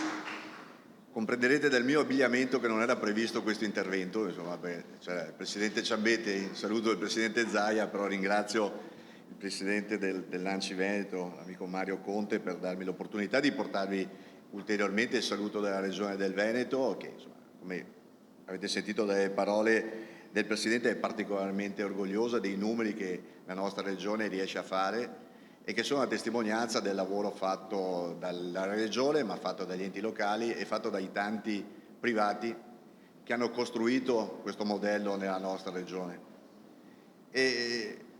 E pensavo, intanto che ascoltavo i sindaci, che purtroppo sono gli stessi discorsi che facevo io 20 anni fa, non sono molto diversi. Allora, vuol dire che è difficile portare avanti queste tematiche, che non è che non ci sia una sensibilità, ma trasferirle poi in atti concreti è qualcosa di particolarmente difficile. 20 anni fa era nata un'associazione promossa dall'allora sindaco Martin per tentare di fare un'operazione simile a quella del G20. È chiaro che allargando una platea e allargandola anche dal punto di vista della rappresentanza politica, forse è arrivato il tempo di riconoscere questa specificità e di far comprendere come questi territori che garantiscono occupazione, ricchezza, crescita devono avere una capacità di autonomia diversa rispetto a quelle che sono le tradizionali forme di governo delle amministrazioni comunali. Però credo che sia difficile, io vi auguro fortuna, perché poi tutto questo si traduce in risorse e le risorse sono quelle che mancano a questo Paese, lo mancano a livello nazionale, lo mancano a livello regionale in questo momento. Io confido che in un prossimo futuro chi arriverà e dove ci sarà un nuovo assessore al bilancio, ma soprattutto un nuovo assessore e un nuovo presidente, insomma, adesso vedremo cosa succederà col terzo o quarto mandato del Presidente Zaia, però è chiaro che noi viviamo una difficoltà di risorse che nascono dalla mancanza dell'addizionale IRPEF, che ci mette nelle condizioni di avere una regione in competizione come la nostra, che è quella dell'Emilia Romagna, che è più simile come modello e come economia, avere circa 350 milioni di euro all'anno in più disponibili per N iniziative che vanno dal sostegno alla narrazione di quello che sono i numeri del turismo. Ecco, da questo punto di vista la narrazione ci serve più come orgoglio personale, perché io non faccio scambio con i numeri dell'Emilia Romagna, della Puglia, della Toscana e della Liguria. Anche in giorni difficili come questi non è partita una stagione straordinaria, credo che lo sappiamo tutti quanti, un mese faticoso, questo di giugno, insomma vedremo poi come sarà il seguito della stagione, ma siamo sicuramente più performanti di altre regioni che hanno il nostro stesso prodotto. Questa è la testimonianza che il modello tra pubblico e quindi quelle che le amministrazioni comunali riescono a portare avanti e la grande capacità dei privati, perché poi, signori, quello che vedete qua fuori è fatto dall'imprenditoria privata. Si sono succedute una serie di amministrazioni più o meno sensibili ai temi del turismo, ma se non avessimo avuto un'imprenditoria che ha creduto dal 1960 a oggi a continuare ad investire, a continuare ad innovare, a continuare a capire quelli che sono i trend del turismo, ben poco avrebbe potuto fare la politica se dall'altra parte non ci fosse stata un'imprenditoria con grande lungimiranza. Quindi a loro, secondo me, dovremmo cercare di essere vicini attraverso il far emergere quelli che sono i temi che ho visto in questi 3 panel che farete questa mattina. Noi come Regione abbiamo cercato da questo punto di vista di creare anche un contenitore dove i sindaci possano dialogare costantemente sulle tematiche e poi possano essere in qualche modo da filtro nei confronti della Regione. Sono le conferenze, c'è la conferenza dei sindaci elettorale che è stata istituita qualche anno fa, che va, mi sembra, molto bene. Chiaramente se avessimo più risorse farebbe molte più cose, però è il primo esempio di riuscire a mettere amministrazioni comunali a ragionare assieme attorno a tematiche comuni. E confido quindi, se c'è qualche sindaco, qualche amministrazione dei laghi, che questa possa essere un'ulteriore esperienza che secondo me deve essere mutuata anche in quello spazio, perché le tematiche possono essere simili. Credo la prossima settimana sono all'Assise per parlare di un sistema di regolazione all'interno delle concessioni, quindi temi che mettono assieme le amministrazioni ma che in alcuni momenti non trovano dei luoghi istituzionali da riuscire effettivamente a realizzare una proposta nei confronti della Regione. E quindi questi sono un po' il percorso con il quale la Regione del Veneto si pone agli enti locali. Un grazie naturalmente all'ANCI che costantemente crea questo rapporto di confronto e anche di stimolo nei confronti della Regione, che credo faccia sicuramente bene, per cercare per evidenziare quelle che sono poi le esigenze. E ripeto, se da una parte sono quelle sicuramente di carattere così istituzionale o comunque normativo, che in alcuni casi si possono fare, qualche buona norma che migliora il rapporto con le amministrazioni lo si può anche fare, il resto poi lo si trasforma in risorse, e quindi speriamo in un prossimo futuro che la Regione del Veneto possa essere vicina a tutti questi comuni, sia dal punto di vista normativo, sia dal punto di vista infrastrutturale, sia dal punto di vista del sostegno economico, perché riteniamo che questo patrimonio debba essere sostenuto, e grazie a questi sindaci sono sicuro che il Veneto continuerà a essere la prima regione in Italia per presenze turistiche. Però attenzione, che è un aspetto non da poco che prima o poi riusciremo a fare, è il tema non delle presenze turistiche ma del valore economico di queste presenze turistiche, perché una presenza turistica fatta in un 5 Stelle a Bibione non ha il stesso valore di una presenza turistica fatta in una pensione a 3 stelle in Emilia-Romagna. Quindi lì dobbiamo lavorare per far comprendere quanto forti siamo e quanto possiamo essere capaci di relazionarci ad altissimi livelli per portare a casa il massimo dei risultati. Grazie a tutti e buon lavoro.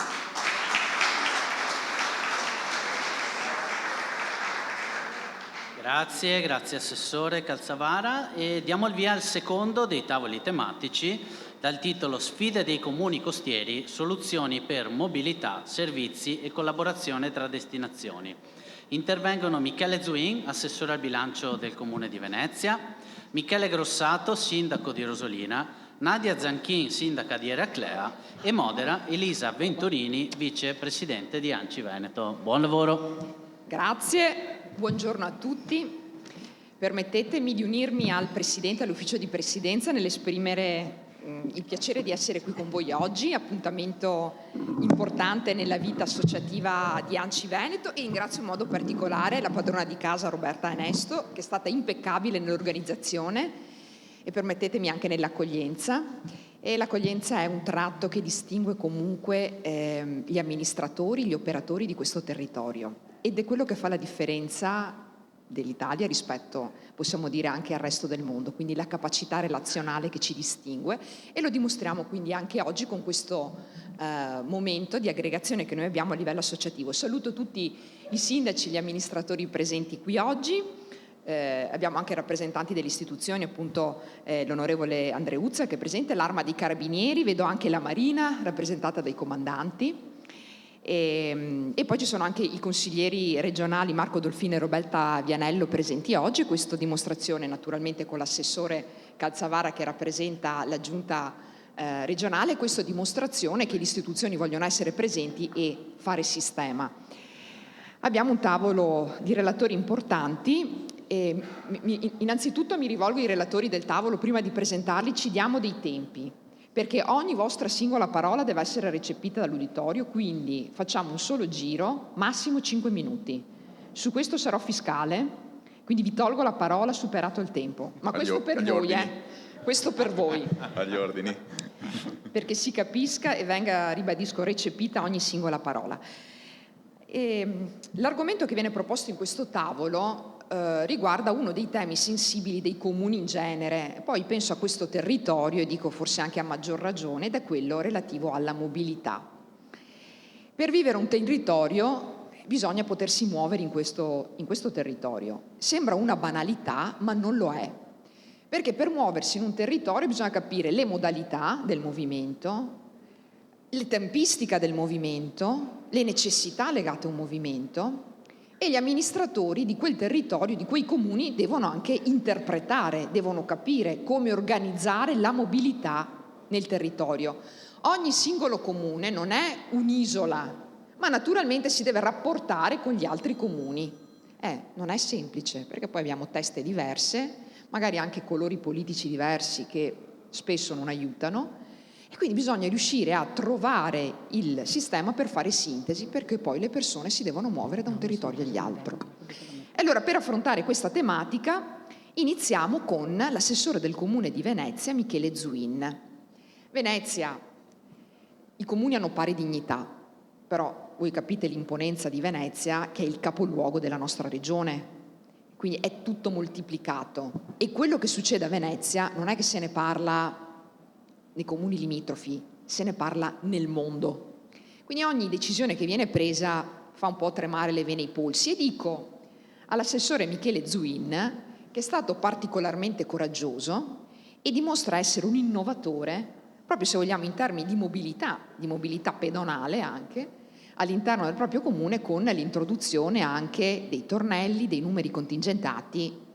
Mica semplice proporre una tale modalità, e per questo sicuramente, se non altro per il coraggio e appunto per questo spirito di innovazione, gli va riconosciuto. Allora vorremmo sapere appunto attraverso la voce di Michele Zuin la visione che c'è in merito alla mobilità, partendo e parlando di Venezia. Grazie Elisa.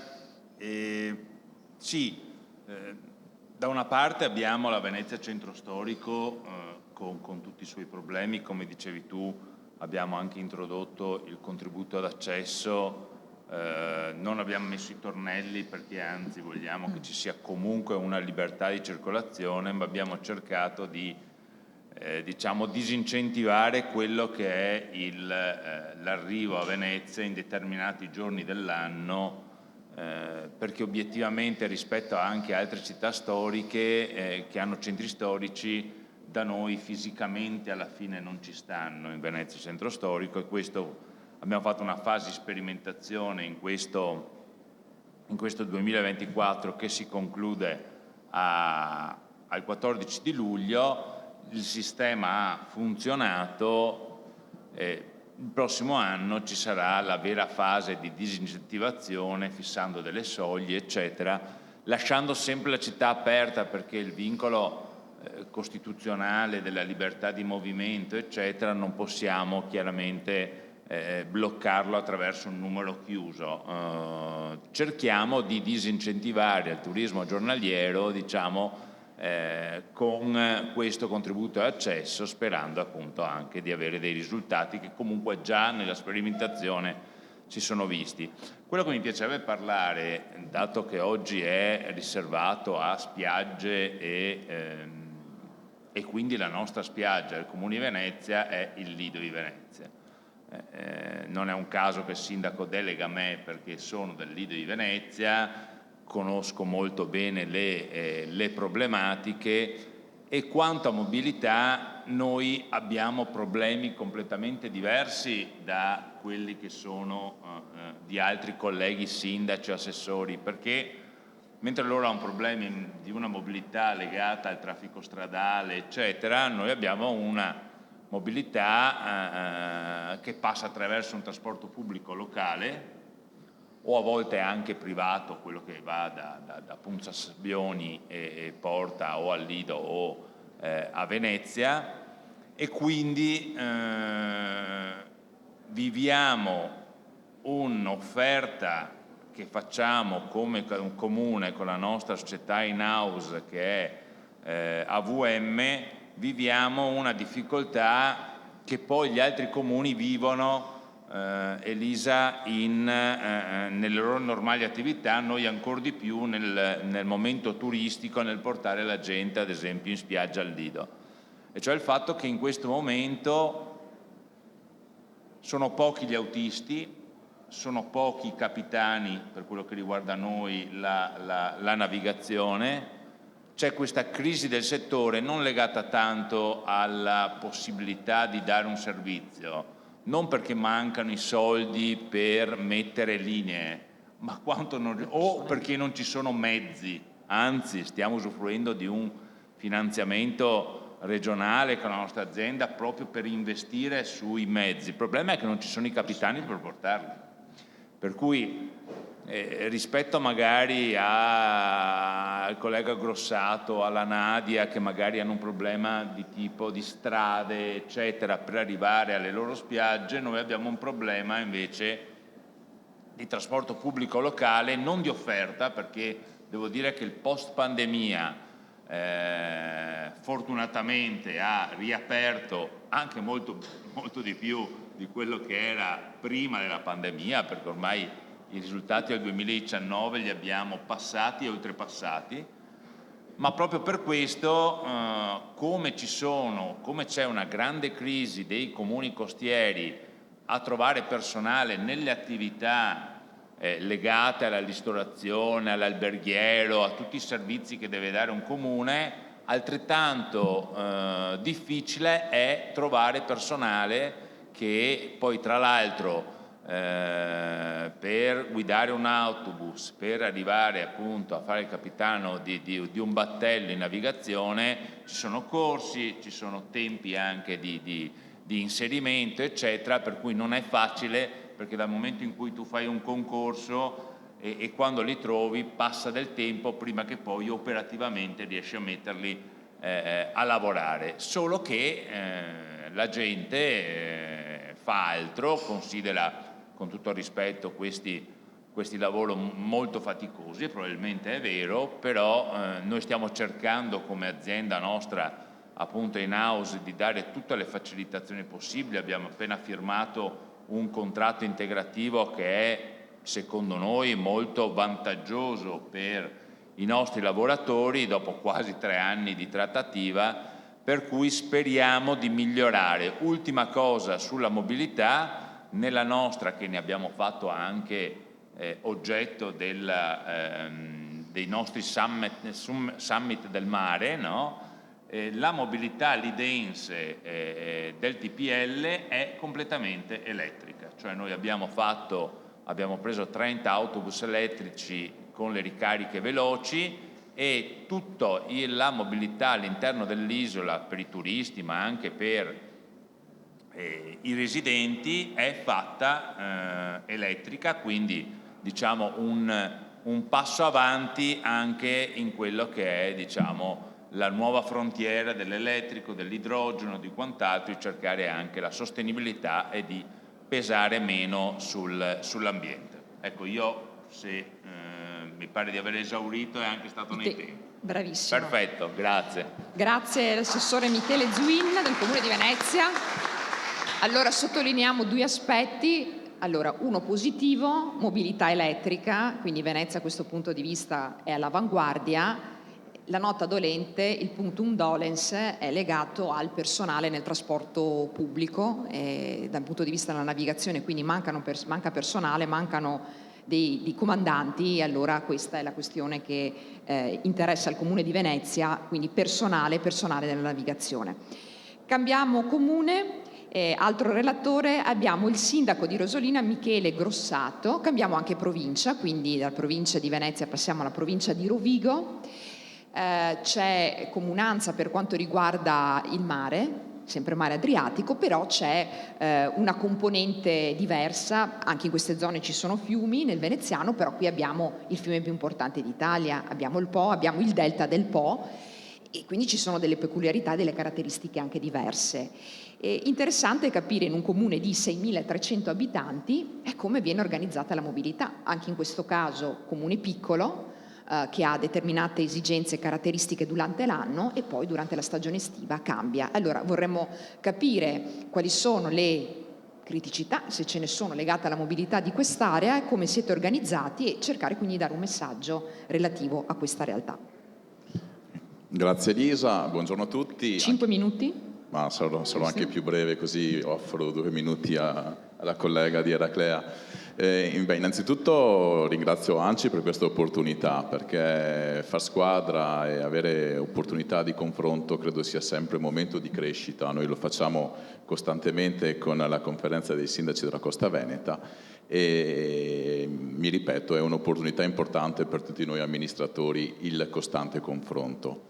Per inquadrare un po' Rosolina, come ha ben detto adesso Elisa, Rosolina è un comune di 6.300 abitanti circa, che una giornata tipo, che potrebbe essere quella della prossima settimana, speriamo, tra Rosolina Mare e l'isola di Albarella, che sono le 2 località turistiche, arriviamo a un picco di 45-50.000 residenti. con 5 vigili e 32 dipendenti. Questi 5 vigili e questi 32 dipendenti ce li abbiamo tutto l'anno e perciò dobbiamo affrontare le sfide costantemente, anche per non trascurare ovviamente i cittadini che risiedono tutto l'anno. Questo è un po' l'appello che aveva fatto inizialmente il collega Armelao, è un canto comune di tutti noi amministratori di questi comuni fisarmonica che ci vediamo costantemente tutti i giorni con delle difficoltà anche a gestire l'ordinario. Per quanto riguarda invece la tematica del nostro panel, il Parco del Delta del Po, come sapete, ha delle fragilità incredibili, sono delle fragilità ambientali, fragilità, noi siamo perennemente sotto il livello del mare perché tutta l'area del Delta del Po è costantemente prosciugata da un sistema idrovoro che ci garantisce questi 2,5 metri sotto il livello del mare di essere all'asciutto, e di conseguenza è stata sviluppata una rete importantissima di arginature che ci hanno permesso anche di fare una strategia insieme agli altri comuni e ai comuni del complesso, anche dell'area interna che noi siamo riconosciuti, di importanti piste ciclabili, di collegamenti importanti e anche con dei passi barca, e perciò siamo riusciti a mettere in rete con una mobilità sostenibile tutti i comuni del Delta del Po. Questo è un valore aggiunto alla vacanza del turista che sceglie di venire nel Delta del Po, però chi usufruisce, diciamo, di questa viabilità di piste ciclabili è un turista che ha già scelto di passare la vacanza nel Delta del Po e che ha già raggiunto la meta. Il problema invece è raggiungere Rosolina, ma metto anche Chioggia e tutti i comuni del Delta del Po, perché noi abbiamo un grosso problema, essendo la parte più sud del Veneto e il corridoio più importante per arrivare soprattutto dal Brennero, dai turisti tedeschi, austriaci, e l'unica arteria più importante è la strada statale Romea. E come ben sapete, la strada statale Romea è la strada che registra più incidenti a livello nazionale. Io e l'architetto Mosca, per arrivare oggi qui puntuali alle 9:30, siamo partiti alle 7. Questo è un disagio che abbiamo noi residenti del Veneto, ma figuriamoci anche il turista che sceglie di venire in vacanza nei nostri territori, e il raggiungimento delle mete non è sempre molto agevole. Perciò credo che una strategia importante la Regione, insieme anche a ANAS, stiamo facendo dei tavoli molto interessanti, ci sono delle iniziative anche che sembrerebbero anche a concretizzarsi a breve, però abbiamo veramente necessità di intervenire sulle arterie più importanti, perché se non riusciamo a portare i flussi turistici in maniera più agevole di come lo facciamo adesso, rischiamo veramente di essere superati. E i numeri che sappiamo tutti, i numeri turistici sono numeri importantissimi sia di presenze che di PIL, potrebbero anche subire, soprattutto per i territori fragili del Delta del Po, potrebbero subire dei meno, e questo non lo vogliamo, anche perché la risorsa turistica ambientale e naturale come il territorio delle nostre terre è un turismo che si può tranquillamente vendere tutto l'anno, perché fortunatamente noi non vendiamo solo l'ombrellone e il lettino nei periodi estivi, ma il turismo di visitazione che si fa sul Delta del Po è bello anche con la nebbia, è bello con il ghiaccio. Perciò deve esserci un impegno di tutti insieme, facciamo ancora una volta a squadra come lo stiamo facendo adesso, per migliorare questo aspetto. Grazie. Benissimo anche il sindaco Michele Grossato, sindaco di Rosolina. È stato molto chiaro, qui abbiamo anche dei consiglieri regionali, ha parlato della necessità di indirizzare quelli che sono i flussi turistici, e la questione viabilità è una questione estremamente interessante per noi, soprattutto per quanto riguarda la strada Romea. Ha sottolineato questo aspetto e non è secondario, proprio collegato alla gestione della mobilità di un territorio. Esula quindi dall'organizzazione che si può dare un sindaco nel proprio comune e richiede un'attività di concerto con gli altri enti. C'è un aspetto sicuramente positivo di quest'area, e va riconosciuto, è proprio la presenza di questa rete di piste ciclabili e di passi barca che permette di apprezzare il territorio del Delta. non so se avete mai avuto l'opportunità di girare in bicicletta, veramente nel passato, permettimi sindaco, si parlava delle zanzare. Non ci sono più. Il granchio blu purtroppo ha mangiato anche le zanzare. Oggi c'è stato questo salto di qualità per cui il Delta del Po è meraviglioso dal punto di vista proprio paesaggistico, per quello che sa offrire dal punto di vista della flora e della fauna. E passiamo all'ultimo intervento, ultimo relatore, e concludiamo quindi con una donna. Il sindaco di Eraclea, Nadia Zanchin, il comune di Eraclea, ritorniamo nuovamente in provincia di Venezia, quindi città metropolitana, 12.000 abitanti, ha ricevuto per tanti anni il riconoscimento di bandiera blu. E questo a dimostrazione che c'è stato un bell'impegno per la qualità della balneazione e dei servizi che sono stati forniti. Ecco, allora sindaco, se ci vuoi raccontare anche in questo caso quelli che ritieni i punti di forza e quelle che possono essere le criticità da un punto di vista della mobilità del comune e della zona, è prezioso per riuscire a fare sintesi insieme agli altri di quelle che sono le caratteristiche di questo territorio. Grazie a tutti e ringrazio per l'ospitalità il sindaco Nesto e tutti gli intervenuti. Io credo che noi come sindaci della costa, ma tutto il Veneto, debba prendere atto che le coste non sono solamente un bene del singolo comune di appartenenza, ma sia un bene della regione e un bene statale ma anche europeo, perché sulle nostre spiagge si riversano sempre di più turisti di tutte le nazionalità. Dopo il Covid abbiamo avuto la sensazione di essere ancora più forti in casa nostra, cioè abbiamo avuto un ritorno del turista locale che ci ha fatto fare alcune valutazioni proprio per cercare di dare sempre più servizi nelle nostre spiagge che possano permettere anche di trovare al turista italiano quello che prima andava a trovare all'estero. Oggi ci troviamo a dover far fronte ad un grossissimo problema che è quello della mareggiata, che è quello dello spiaggiato. Tutti i comuni, chi più chi meno, della costa sono colpiti da queste erosioni, oramai dico settimanali se non quasi quotidiane. Prima ho fatto una battuta con un sindaco e ho detto sembra un po' la tela di Penelope che di giorno si fa e il giorno dopo viene una mareggiata se non la notte e porta via tutto il lavoro fatto.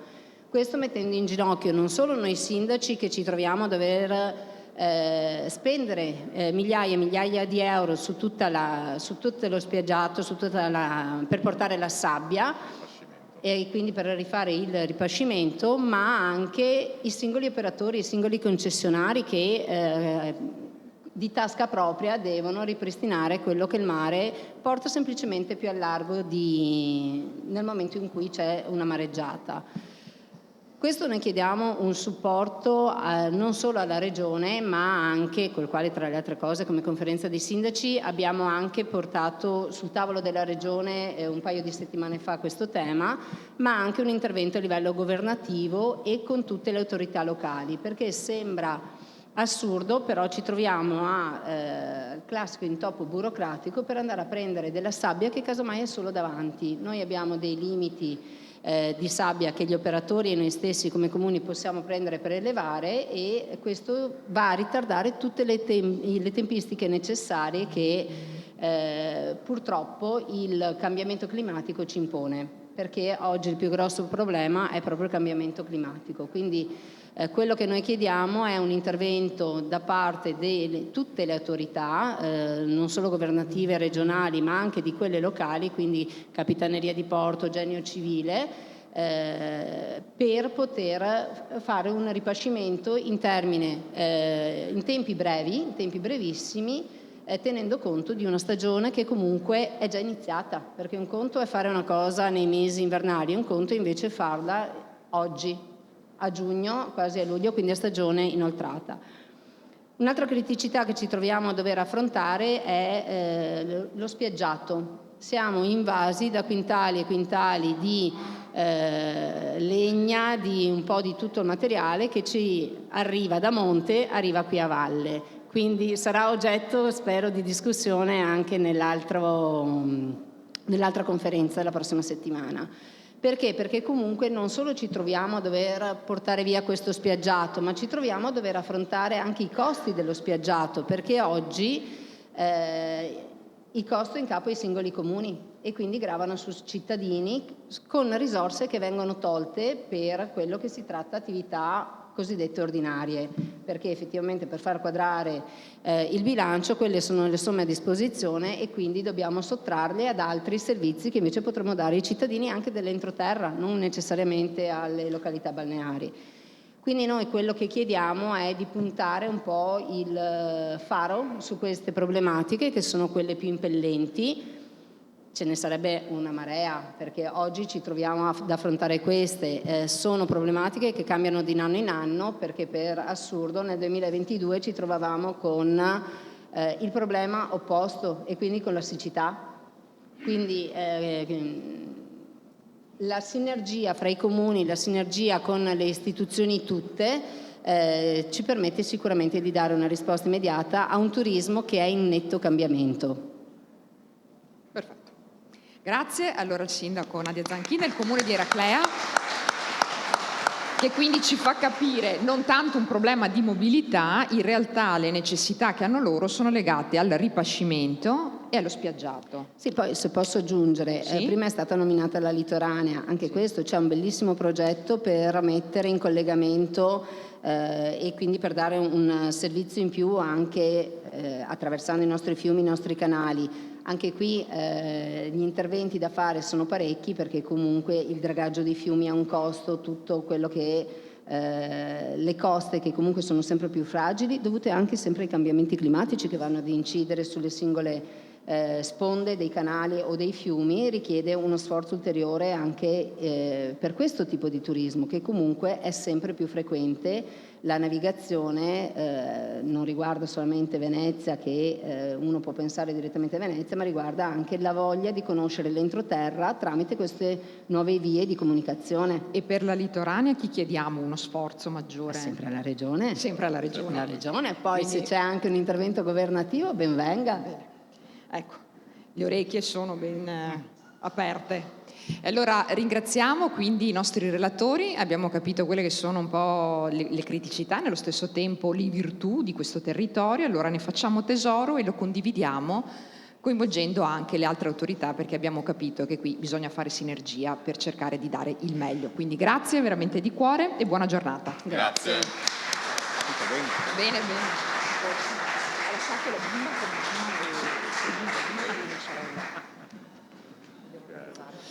Bene, siamo giunti al terzo dei panel di oggi, dal titolo Progettazione di spiagge e gestione costiera, strategie per i rifiuti, opportunità di lavoro ed efficienza amministrativa.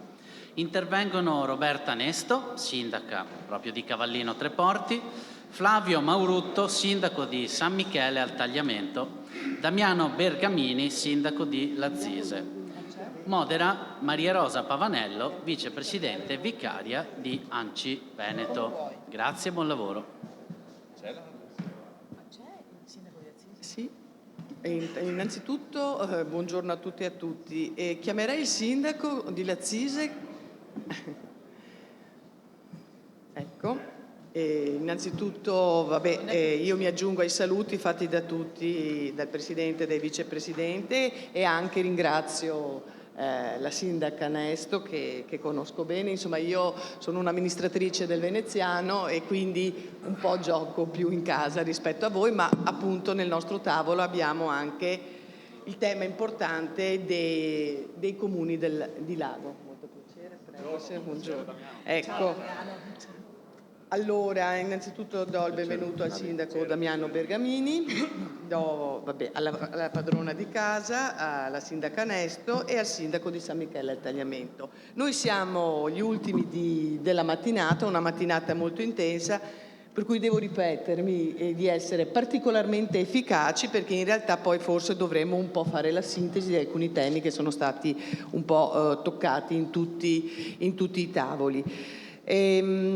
Prima l'assessore Calzavara e vi chiedo anche la cortesia di invertire un po' l'ordine di interventi perché il sindaco ci ha raggiunto ed essendo un weekend, uno dei weekend di sole, probabilmente ha anche trovato un po' di traffico verso queste bellissime località, per cui mi chiedeva se era possibile cambiare l'ordine degli interventi, ma io introduco brevemente perché mi pare che il modello delle conferenze dei sindaci mettendosi insieme su territori, spunto che aveva lanciato l'assessore agli enti locali Francesco Calzavara, sia un tema importante. Io ho avuto modo in tutti questi anni, anche negli ultimi, di frequentare moltissimo i tavoli regionali e ho visto in questi anni crescere e valorizzare questa forma di aggregazione, perché ovviamente ragionando insieme e portando insieme le tematiche e poi riportandole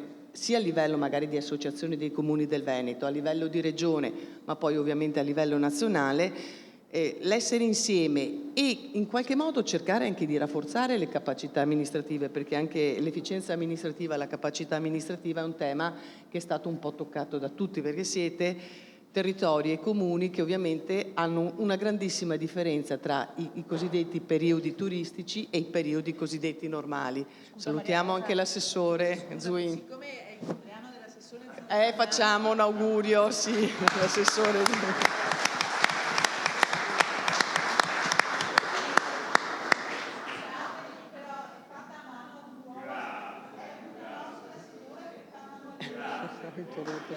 Ma qua è così. Grazie. Ecco, mettendosi anche insieme e avendo un tavolo di confronto di questo tipo potrebbe essere, e vorremmo magari sentire dal sindaco di Lazzise come loro stanno o come vorrebbero operare o che proposte vogliono comunque fare all'Associazione dei Comuni del Veneto, che poi si è impegnata in tutta la mattinata, ma insomma è questo il suo scopo, poi riportare sui tavoli nazionali e capire cosa ne pensa rispetto a questa proposta o se esiste già una modalità di questo tipo. Ricordiamoci anche che il vostro territorio ovviamente ha come un po' cavallino un turismo molto importante di paesi stranieri e poi siete un territorio che confina, ovviamente il lago è un lago che confina con altre regioni, che quindi avete anche un flusso molto importante e a volte il rischio è che ci sentiamo un po' distanti rispetto ad altri temi e non deve essere questo, perché lo abbiamo ribadito in tutta la mattinata di oggi, che questi sono temi importantissimi per tutti i cittadini del Veneto, per le aziende del Veneto, ma direi a livello nazionale per il traino e il PIL che porta appunto il turismo. E tutto l'entroterra, anche i comuni dell'entroterra stanno tutti lavorando per imparare dai comuni turistici e per creare una filiera proprio sul turismo. E quindi darei a lei la parola, Sindaco, innanzitutto. Grazie.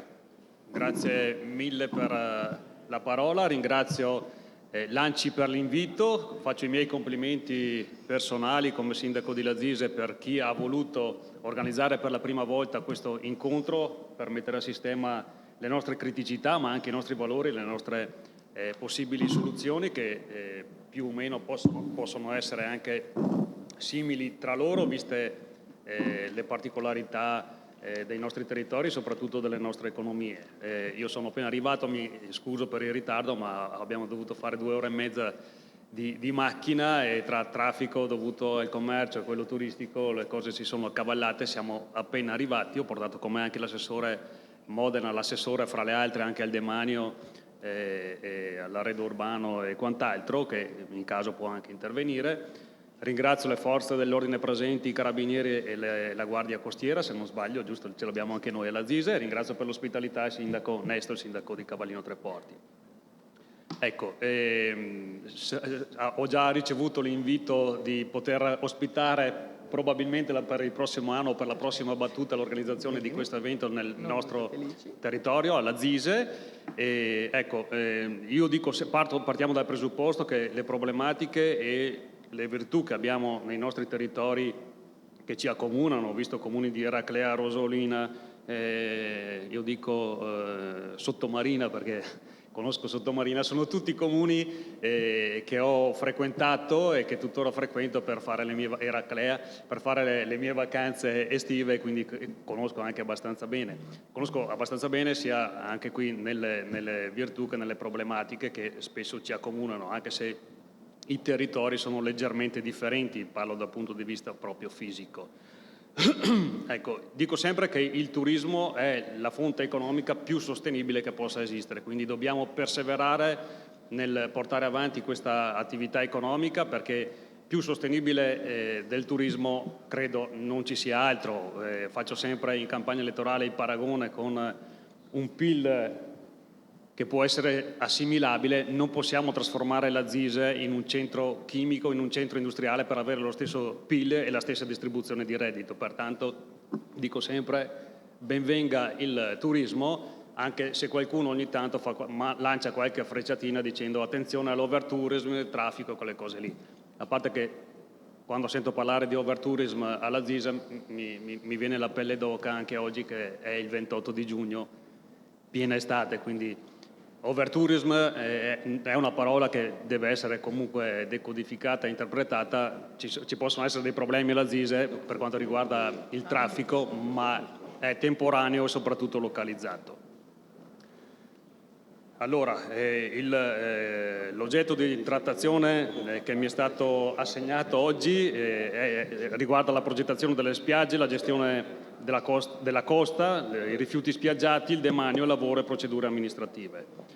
Ecco, prima entrando ho incontrato uno degli organizzatori del convegno di oggi e dicevo che la prima cosa che accomuna tutti i comuni dei litorali, che siano marini, che siano lacustri, è la fonte primaria, è il segretario comunale. Senza il segretario comunale non andiamo da nessuna parte. Noi alla Zise, è un anno che siamo in amministrazione, anche se prima ho fatto altri 15 anni di consiglio comunale. Abbiamo fatto un anno intero con un segretario scavaico che ci faceva le giunte al telefono in macchina. Okay?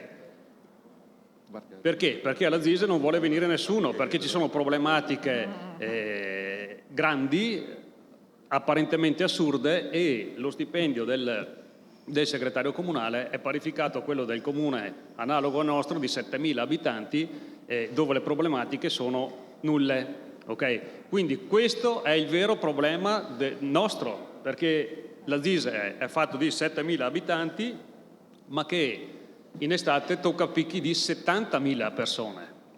Quindi questa è una matassa assolutamente da sbrogliare, perché senza il segretario comunale i dipendenti navigano a vista e quindi noi non possiamo portare avanti i nostri progetti, non possiamo risolvere i problemi ai nostri cittadini, non possiamo risolvere i problemi alle nostre attività economiche. Quindi veramente non so se questo problema sia già stato affrontato e discusso, Presidente, ma prima di parlare di procedure amministrative tornerei alla base e tornerei alla problematica più semplice da risolvere o comunque da affrontare, che è quella dei segretari comunali.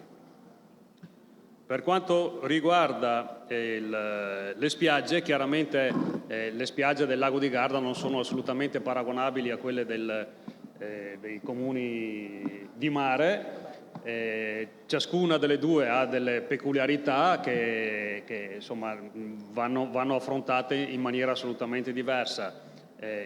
Per me la spiaggia comunque è la vostra, perché sono sempre venuto nel mare Adriatico sulla costa veneta, pertanto quella per me è lo stereotipo di spiaggia. Però ecco, anche noi abbiamo delle problematiche assolutamente importanti da risolvere, perché le nostre spiagge sono strette, non sono di certo sabbiose, ma abbiamo anche noi lagheggiate, il vento a volte tira e quello che succede molto più frequentemente oggi che un tempo, in seguito alle bombe d'acqua, come è successo la settimana scorsa, in poche ore sono scesi 100 mm alla Zise. Ecco, vorrei sfatare un altro mito: siamo andati sulle testate giornalistiche di tutto il mondo in questi giorni. Alla Zise c'è una calma assoluta, nel senso che non c'è il minimo problema idraulico per quanto riguarda il lago. A Canale 5 questa mattina hanno detto paese vuoto, ristoranti vuoti, i campeggi abbandonati. Niente di tutto questo, ve lo garantisco. Abbiamo avuto dei problemi idraulici, ma soltanto in zone residenziali, dove purtroppo nel corso degli anni non sono state fatte le manutenzioni ordinarie alle caditoie e quindi i tombini intasati hanno creato degli allagamenti a parte della viabilità e in taluni casi anche nelle cantine. Hanno montato un caso giornalistico che non sta né in cielo né in terra, l'ho sempre cercato nelle varie interviste di minimizzare, ma non è questo il concetto, è che anche l'informazione dovrebbe essere un po' più oggettiva e non creare esclusivamente la funzione. Questo qua non sta dritto per conto suo. La Zise, come dicevo prima, è un comune di 7.000 abitanti ma che raggiunge picchi altissimi da cittadina, è un paesotto, è uno dei comuni con una superficie, una delle più ampie della provincia di Verona. Abbiamo circa 60 km² di superficie, più o meno metà terraferma e metà è lo specchio acqueo. Abbiamo raggiunto l'anno scorso, abbiamo superato i 4.100.000 presenze, quindi facendo 4.100.000 diviso 6 mesi, 8 mesi, la media è di circa 20.000 presenze al giorno. Questi sono dati alla mano, non sono dati inventati o ipotizzati. E abbiamo 7 km di costa, quindi non abbiamo poca costa da gestire. Il problema delle spiagge è che non si sa mai chi sia il padrone, il proprietario della spiaggia, quindi abbiamo difficoltà nel comprendere e capire chi è il vero gestore della spiaggia e chi e come deve intervenire per ripristinare la spiaggia, che per noi le spiagge sono anche di 2, 3, 5 metri, vero? Non parliamo di 80 metri, 100 metri come nel caso del litorale marino, in particolare adriatico. E quindi in seguito alle lagheggiate o comunque le bombe d'acqua ci ritroviamo a tamponare in maniera borderline la manutenzione delle spiagge.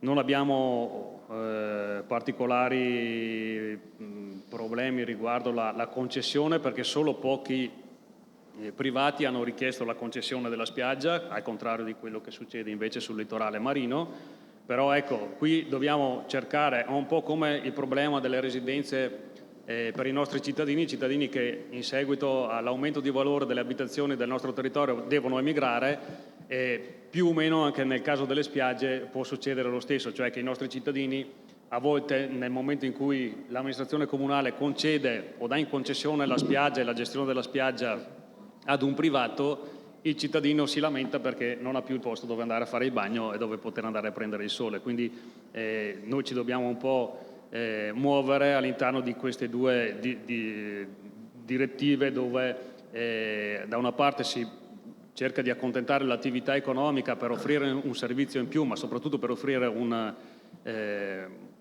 fronte lago più pulito, più gestito rispetto a una gestione pubblica, perché ovviamente non possiamo avere gli occhi dappertutto, ma soprattutto quando è ora di sistemare le spiagge, ripeto, siamo sempre borderline, non c'è chiarezza in chi deve fare cosa e quindi per cercare di sistemare la problematica si fa un intervento, ma a questo punto mi sembra di aver avvertito che ne è già stato parlato. Martedì ci incontreremo proprio alla Zise con l'assessore regionale, con i rappresentanti degli altri comuni della costa veronese del Lago di Garda, per riuscire a creare un ente superiore, un ente territoriale superiore a quello che è il comune, per cercare di gestire direttamente ed in maniera efficace e tempestiva quella che è la zona della costa, per superare quelle che sono le barriere burocratiche e giuridiche dei comuni, dell'ispettorato di porto, del demanio, della regione, che dopo 16 anni di consiglio comunale devo ancora capire di preciso quali sono le vere competenze di ciascun ente.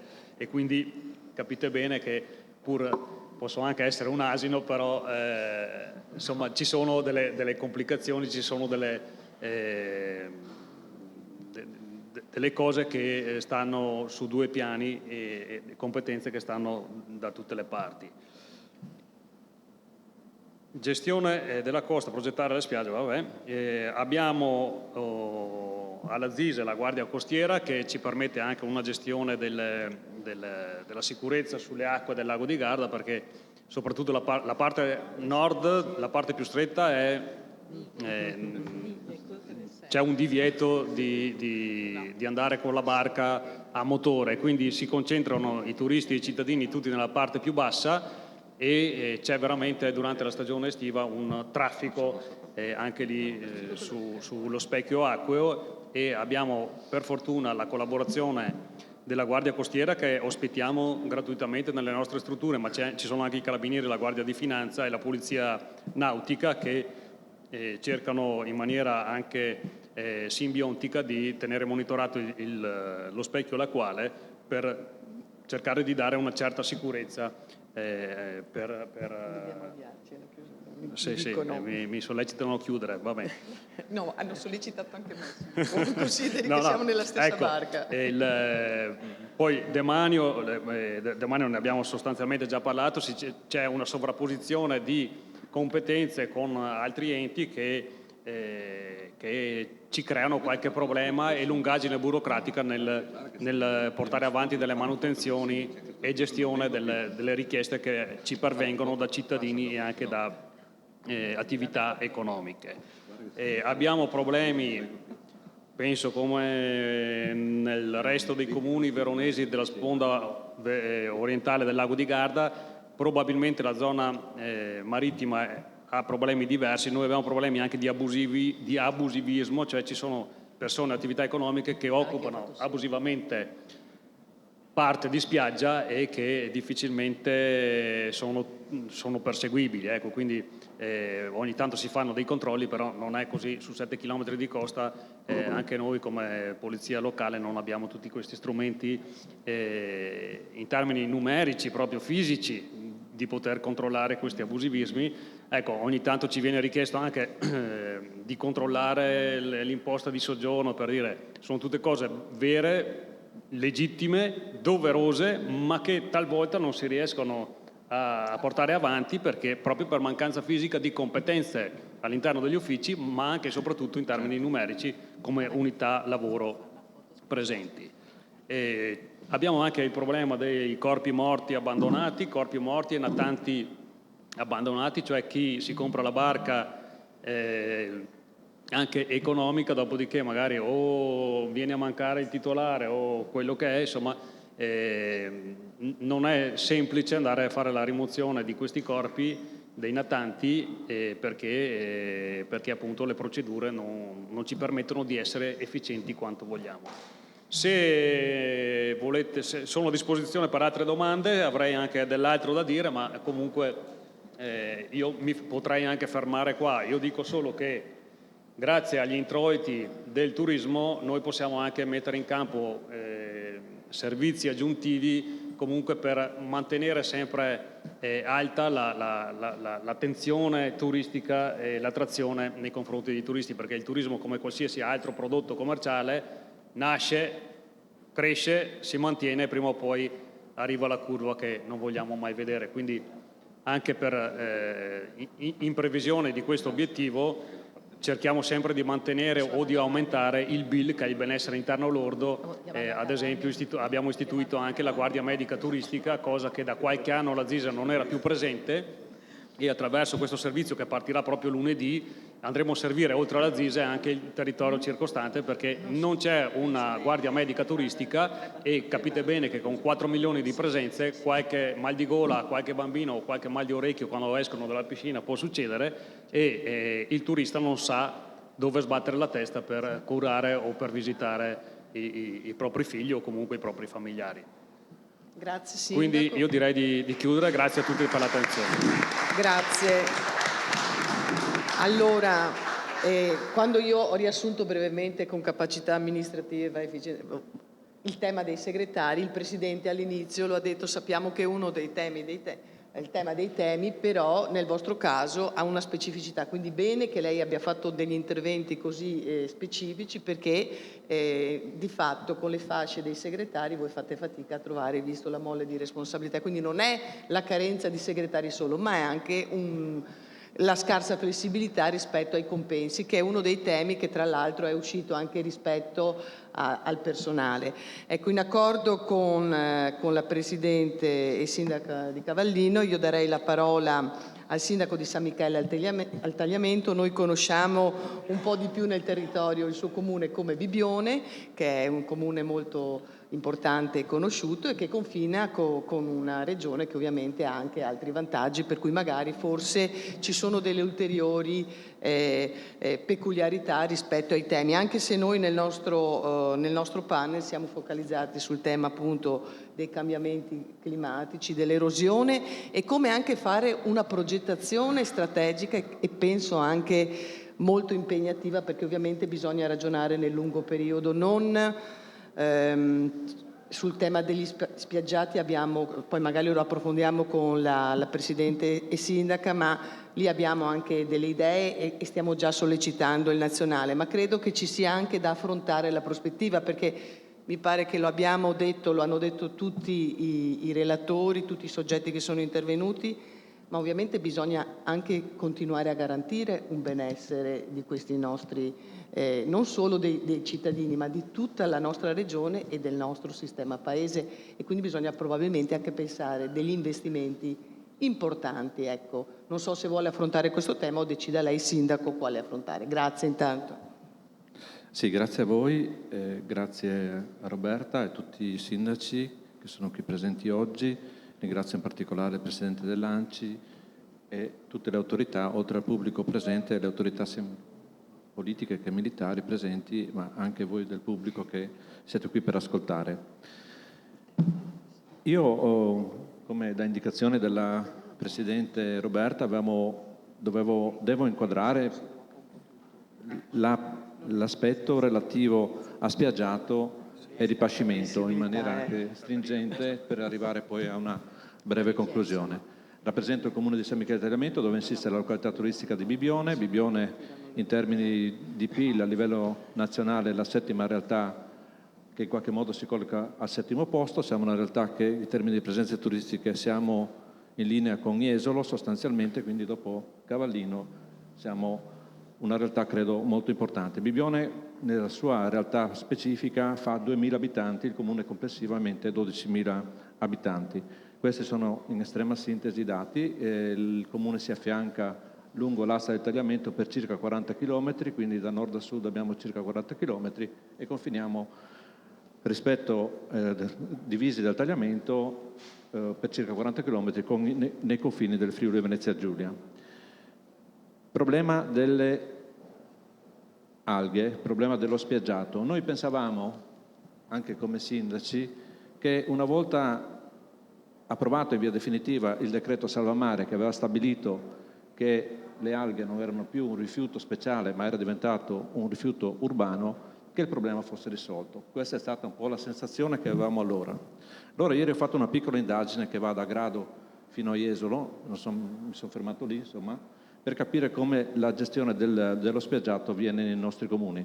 Considerate tra l'altro che ad oggi, che siamo a giugno, lo spiaggiato di quest'anno supera già lo spiaggiato avvenuto nel corso del 2023. Ogni realtà si sta muovendo in forma autonoma, questo è il dato che io ho recepito, ma si sta muovendo in forma autonoma Grado, Lignano, Bibbione, Caorle, ognuno si sta muovendo in forma autonoma, perché di fatto questo decreto Salvamare non ha prodotto chiarezza, non ha centrato il problema. Oggi ci sono una serie innumerevole di problemi legati allo spiaggiato. Innanzitutto dove si colloca? Non ci si può limitare ad aver pensato di aver risolto il problema individuandolo semplicemente con la fattispecie di rifiuto urbano, perché innanzitutto c'è da capire dove si colloca il rifiuto, nel senso che si colloca nella fascia di 5 metri, che è una fascia non concessionata, per dire un esempio, generalmente. Questo succede nei piani degli arenili. Succede poi che il rifiuto può essere portato fuori, lo possono fare in genere i concessionari che hanno i mezzi per poterlo fare, perché i comuni non sono attrezzati, anche Veritas, che è il gestore gran parte dei nostri comuni, non è attrezzato per farlo, o comunque lo fa a costi proibitivi, perché in qualche modo dobbiamo fare sempre riferimento ai costi che ci sono, e pertanto oggi è un limite quello. Aggiungo che non è stato definito se l'asporto poi dello spiaggiato che viene portato in un centro per la vagliatura, quindi per la separazione di sabbia rispetto all'alga, a Poseidonia, cosa diventa? Quella sabbia è bene dello Stato, pertanto in qualche modo dovrebbe rientrare nella proprietà dello Stato stesso. Tutti questi aspetti non sono stati chiariti e tutti questi aspetti che non sono stati chiariti stanno generando in ogni comune le fantasie più grandi che ci possono essere. Ci sono anche degli esempi virtuosi. Faccio un esempio, ad esempio, con la collaborazione del Genio Civile, dove ci sono alberi, per dire, e ci sono realtà che possono permettersi di farlo, questi alberi invece di portarli fuori dalla spiaggia, si mettono sull'unghia, diciamo, delle dune dove molto spesso c'è erosione e in qualche modo proteggono le dune. Ci sono degli esempi virtuosi, ma è tutto fatto sulla base delle volontà delle amministrazioni, del buonsenso di alcuni diciamo, dirigenti rispetto ad altri, con grandi rischi, perché giustamente poi chi ha anche l'obbligo, e vedo qui la nostra capitaneria di controllo, si basa su una legge che non è chiara e i comuni non possono più accettare questo tipo di situazione, perché se poi ritornerò su questo discorso anche sul ripascimento, se oggi non ci sono soldi e i comuni sono l'ultimo baluardo, diciamo, anche rispetto ai cittadini, ma c'è la possibilità sicuramente di essere chiari e di semplificare la vita ai comuni. Questo non costa assolutamente nulla alla politica. Io credo che su questi due aspetti dobbiamo agire per il futuro. Questa è l'idea che mi sono fatto. Ma questo, e concludo questa valutazione sullo spiaggiato, questo aspetto poi ha un costo, perché generalmente questo costo va dai 300-400 mila euro per ogni realtà, per ogni cella, come viene chiamata, turistica, fino a 1 milione di euro. C'era un'ipotesi che aveva messo in campo la Regione Veneto di sostenere, e qui mi rivolgo anche al sindaco di Jesolo, di in qualche modo dare un'accisa che dovesse essere sostenuta da tutti i cittadini della Regione Veneto, quindi oltre 4 milioni di euro, che poi potevano essere ridestinati alla realtà, perché questi non sono rifiuti, come è stato ricordato in precedenza, prodotti dalle nostre spiagge. Questo potrebbe essere una via di uscita per sostenere questi costi, che tra l'altro anche qui non si capisce se sono a carico dei concessionari, se sono a carico delle amministrazioni locali, se vanno nella tassazione generalizzata o che altra natura siano. Quindi se non c'è chiarezza e se non c'è un sostegno indiretto anche attraverso questa accisa, che mi pare era prevista di 1,50 euro, che poi veniva ridestinata alle varie realtà, io credo che uno dei limiti per favorire la nostra economia turistica sarà sicuramente questo. Considerate che se le spiagge non funzionano, poi lo ricollego questo anche nel ripascimento, se le spiagge non funzionano, se le spiagge non ci sono, se le spiagge sono sporche, le nostre economie sono praticamente morte. Questo è il quadro su cui io mi rivolgo. L'altra questione invece è quella relativa al ripascimento.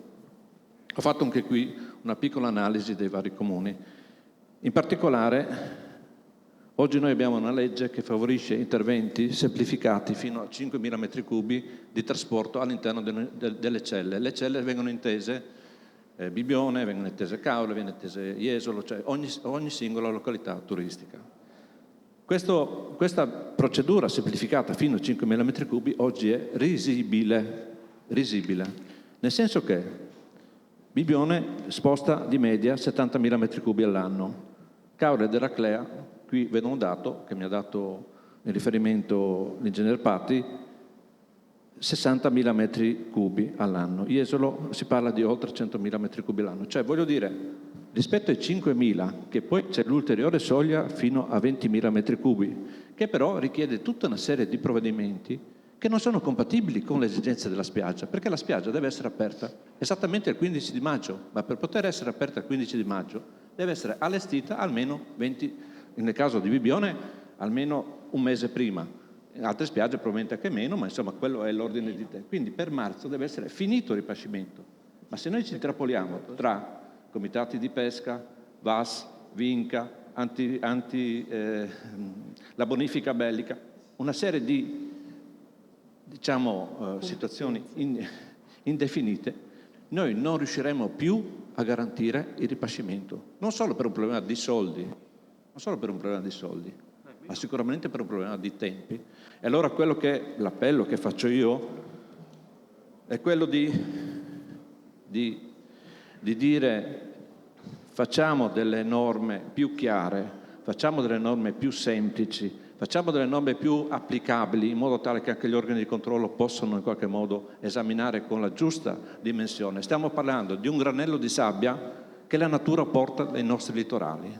Si tratta di spostarlo a volte di 10 metri, 20 metri e qui stiamo creando un caso che in qualche modo impedirà di fatto l'avvio e la continuazione del nostro prodotto turistico. Grazie, grazie Sindaco. La ringrazio perché è stato proprio chiaro anche per chi non si trova come noi che dobbiamo cercare di portare questi temi. Una battuta, siccome e credo che il Presidente abbia colto mi permetta solo una assolutamente il battuta, tema. siccome prima ha detto che sono nuovissimi, nuovi, seminuovi, io sono il più vecchio di tutti, quindi mi posso anche permettere di essere chiaro. Grazie, no, ma allora lei la fa a mo' di battuta, ma la verità è proprio che bisogna riuscire a riportare e probabilmente a semplificare i procedimenti di rapporto tra i diversi enti se vogliamo mantenere questi standard, e noi siamo qui anche per aiutarvi a mantenere questi standard, perché è una risposta a tutti noi e noi siamo anche fruitori, perché insomma questo lo abbiamo capito tutti che conosciamo bene queste spiagge. Io proprio per cercare poi di dare la parola anche alla chiusura al Presidente Mario Conte, che coglierà insomma tutti questi appelli, chiederei alla Presidente e Sindaco di Cavallino Roberta Nesto di fare un po' una sintesi e magari anche di aggiornarci rispetto anche al tema del demanio marino, come siamo messi. Grazie. Grazie Maria Rosa, grazie per la domanda. Cercherò di essere molto sintetica. Allora, il primo aspetto, con il sindaco di San Michele al Tagliamento, io e lui e anche gli altri colleghi ci eravamo proprio confrontati lungamente, e quindi le due istanze che ha fatto adesso Flavio, io chiedo il supporto di ANCI, perché noi viviamo della mezza stagione, viviamo di tante cose, però se non c'è la spiaggia, se la spiaggia non è in ordine, se non è messa in grado di funzionare, credetemi, ma non fate fatica a credermi, ci manca il core business, certo. Volete definirlo come volete? Non lo so, e purtroppo oggi abbiamo fatto solo interventi di ordinaria amministrazione, la straordinaria difficilmente, e la presa di conoscenza e una strategia sulla spiaggia oggi ancora non c'è. Abbiamo fatto una serie di tentativi, quindi le due istanze, Mario, che il sindaco di Bibione San Michele al Tagliamento ha fatto sono condivise da tutti i colleghi, perché nel corso del tempo le abbiamo veramente condivise. L'altro grosso tema della sicurezza, i colleghi ne hanno parlato lungamente, il tema dei servizi. Ecco, mi permetto quindi di darvi un rapidissimo aggiornamento. La legge sullo status di comunità marina non è la creazione di un ulteriore livello, ma è semplicemente diamo un inquadramento giuridico a delle realtà che oggettivamente sono a fisarmonica, diamo i criteri e diamo gli strumenti ai sindaci, non ci inventiamo niente, andiamo semplicemente per situazioni diverse a dare gli adeguati strumenti che necessitano questi comuni. Quindi se una battuta la voglio fare, cos'è sta comunità marina? Cos'è che questi sindaci si sono inventati? Niente di nuovo, soltanto riconosciamo a chi è diverso gli strumenti per esercitare questa diversità. Niente più che questo. Che si declina come?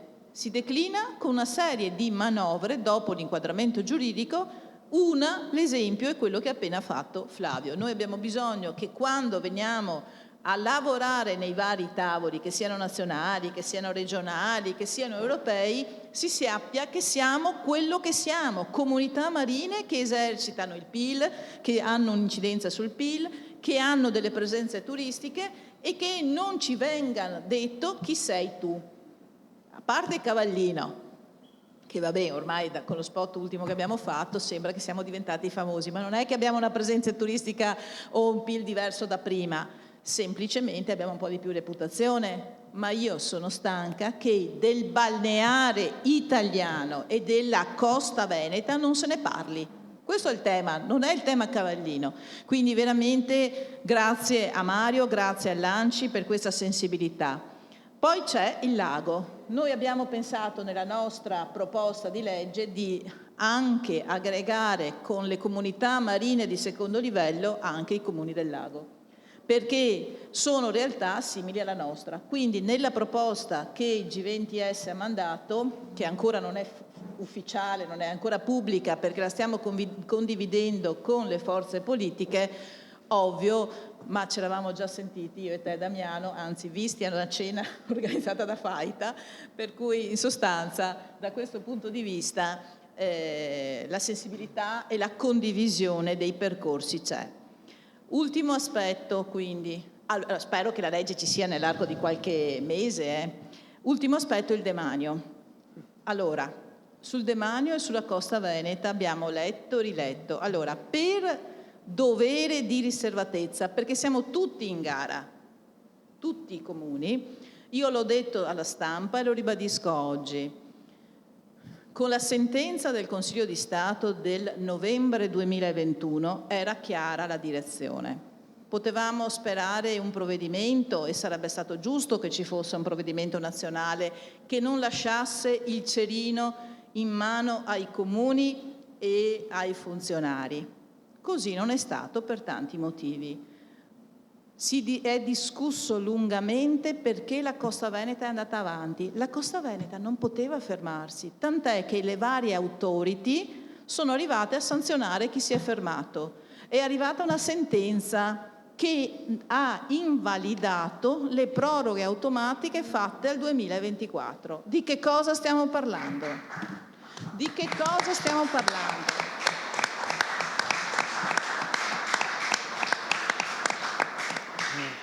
Noi, intendendo Costa Veneta, abbiamo subito dopo la sentenza del novembre 21, quindi prima di Natale 21, ci siamo trovati a Chioggia con le categorie che ci hanno dato un grande supporto tutte, abbiamo fatto un percorso di chiarimento normativo e abbiamo creato un regolamento tipo del demanio marittimo, del regolamento del demanio, d'uso del demanio. Questo regolamento tipo poi è servito alle varie amministrazioni della Costa Veneta che hanno calato questo documento di carattere generale nella specifica realtà. Ovvio che a Cavallino, che abbiamo la prevalenza dei campeggi, l'abbiamo adottata ai campeggi, Jesolo ha fatto un suo percorso prendendo i criteri, Caorle ha fatto il suo regolamento, Bibione sta andando avanti, eccetera, eccetera, eccetera. Senza dimenticare nessuno, ma senza entrare nello specifico, perché oggi, ripeto, siamo in gara e non intendo quindi andare oltre questo livello di riservatezza che deve esserci. Con questo strumento ci siamo preparati, abbiamo studiato, non si improvvisa nulla, si studia e si applica bene, magari a volte anche copiando quello che fanno gli altri se sono bravi, magari sentendo una serie di avvocati che hanno dato il loro supporto sia alle categorie sia ai sindaci. Quindi a un certo punto abbiamo fatto questo lungo percorso.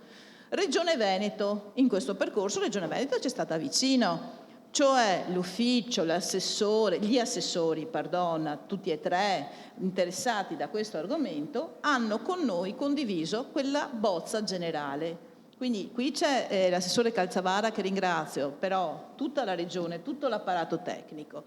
Credo che poi Regione Veneto abbia uno strumento importante che è la legge 33. Non voglio più sentire dire che la legge 33 non c'è, che non è valida. Finché è valida, ed oggi lo è, va benissimo. Quando non lo sarà più deve esserci un giudice che me lo dichiara o piuttosto il Consiglio regionale che la cambia. Cioè, questi sono i due strumenti, non è che possiamo inventarci che perché qualcuno dice voi in Veneto sbagliate. Noi in Veneto applichiamo la legge, abbiamo applicato i criteri della sentenza del Consiglio di Stato di novembre 21 e stiamo andando avanti. E di che cosa parliamo? Continuiamo ad essere i primi della classe, ma perché? Perché siamo responsabili e stiamo andando avanti applicando i paletti che sono da applicare. Ecco, io spero di non essere stata troppo appassionata ma ci hanno messo nella situazione che non potevamo far altro. Abbiamo fatto bene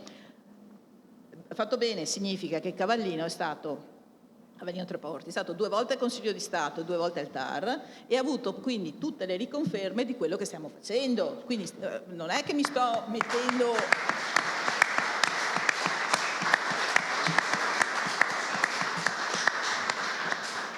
Non parlo di altri comuni vicini perché ovviamente sono situazioni che ognuno conosce le proprie, io parlo del mio.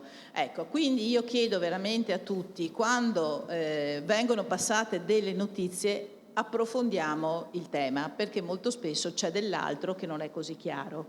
E così mi fermo sul demanio, perché è il caso di fermarci. Dopodiché domani mattina esce qualcosa che ci sconvolge tutti e va bene, affronteremo anche questa l'ennesima sfida.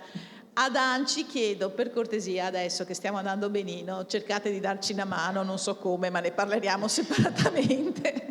Ecco, questi sono i temi caldi, sono un po' questi. Ultimissimo tema, la mobilità.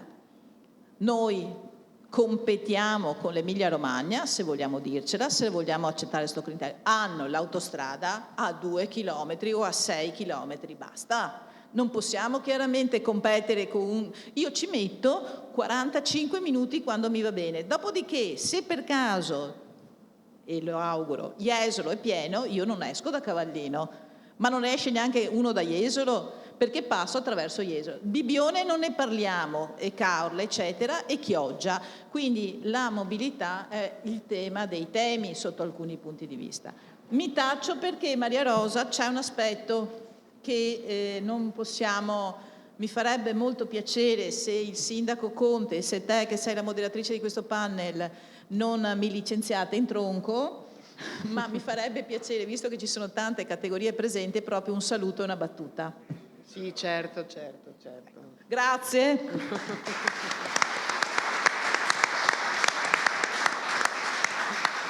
Quindi chiamiamo le categorie.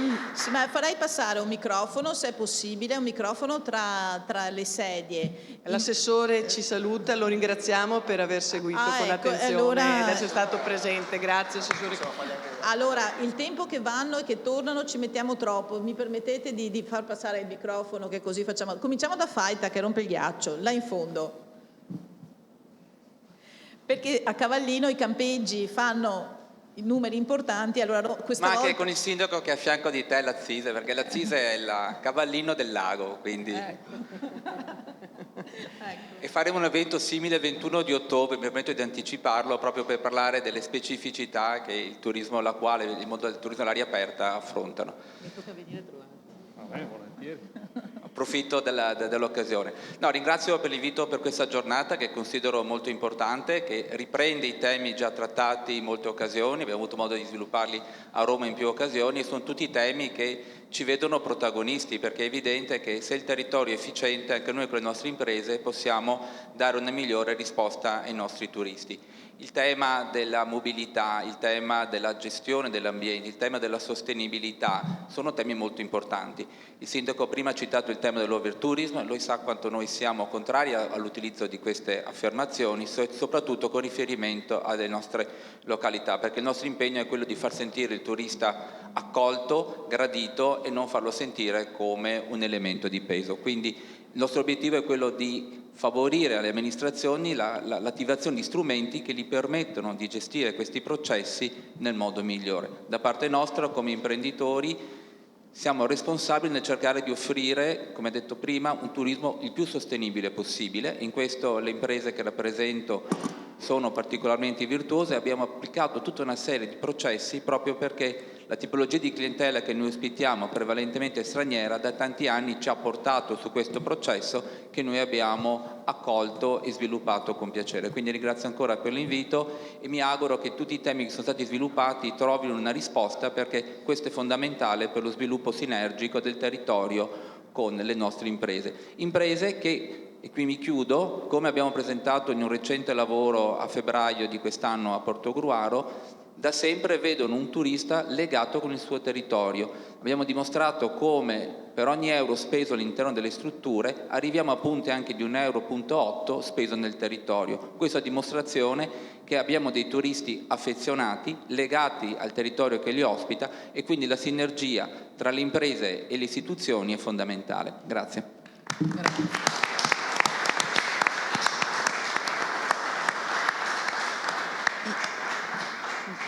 c'è la CIA vicino a lei, quindi visto che c'è la CIA vicino a lei glielo diamo subito il microfono. Grazie, io sono Luciano Scarpa e rappresento la CIA, che sono gli agricoltori, una categoria che sembrerebbe non avere nulla a che fare col turismo. Invece nell'ambito della nostra attività abbiamo anche gli agriturismi, gli agricampeggi e quindi anche noi contribuiamo in qualche maniera al benessere del turismo, anche perché siamo un'attrazione con la nostra attività. Un motivo molto spesso per cui un turista sceglie una località è anche l'enogastronomia e quindi noi con le nostre eccellenze, i nostri prodotti del territorio, poi noi non siamo solo produttori di idrati alimentari, ma siamo anche i primi manutentori del territorio, quindi in qualche maniera anche noi pensiamo e speriamo di contribuire al benessere e alla sostenibilità del territorio e del turismo. Vi ringrazio. Grazie.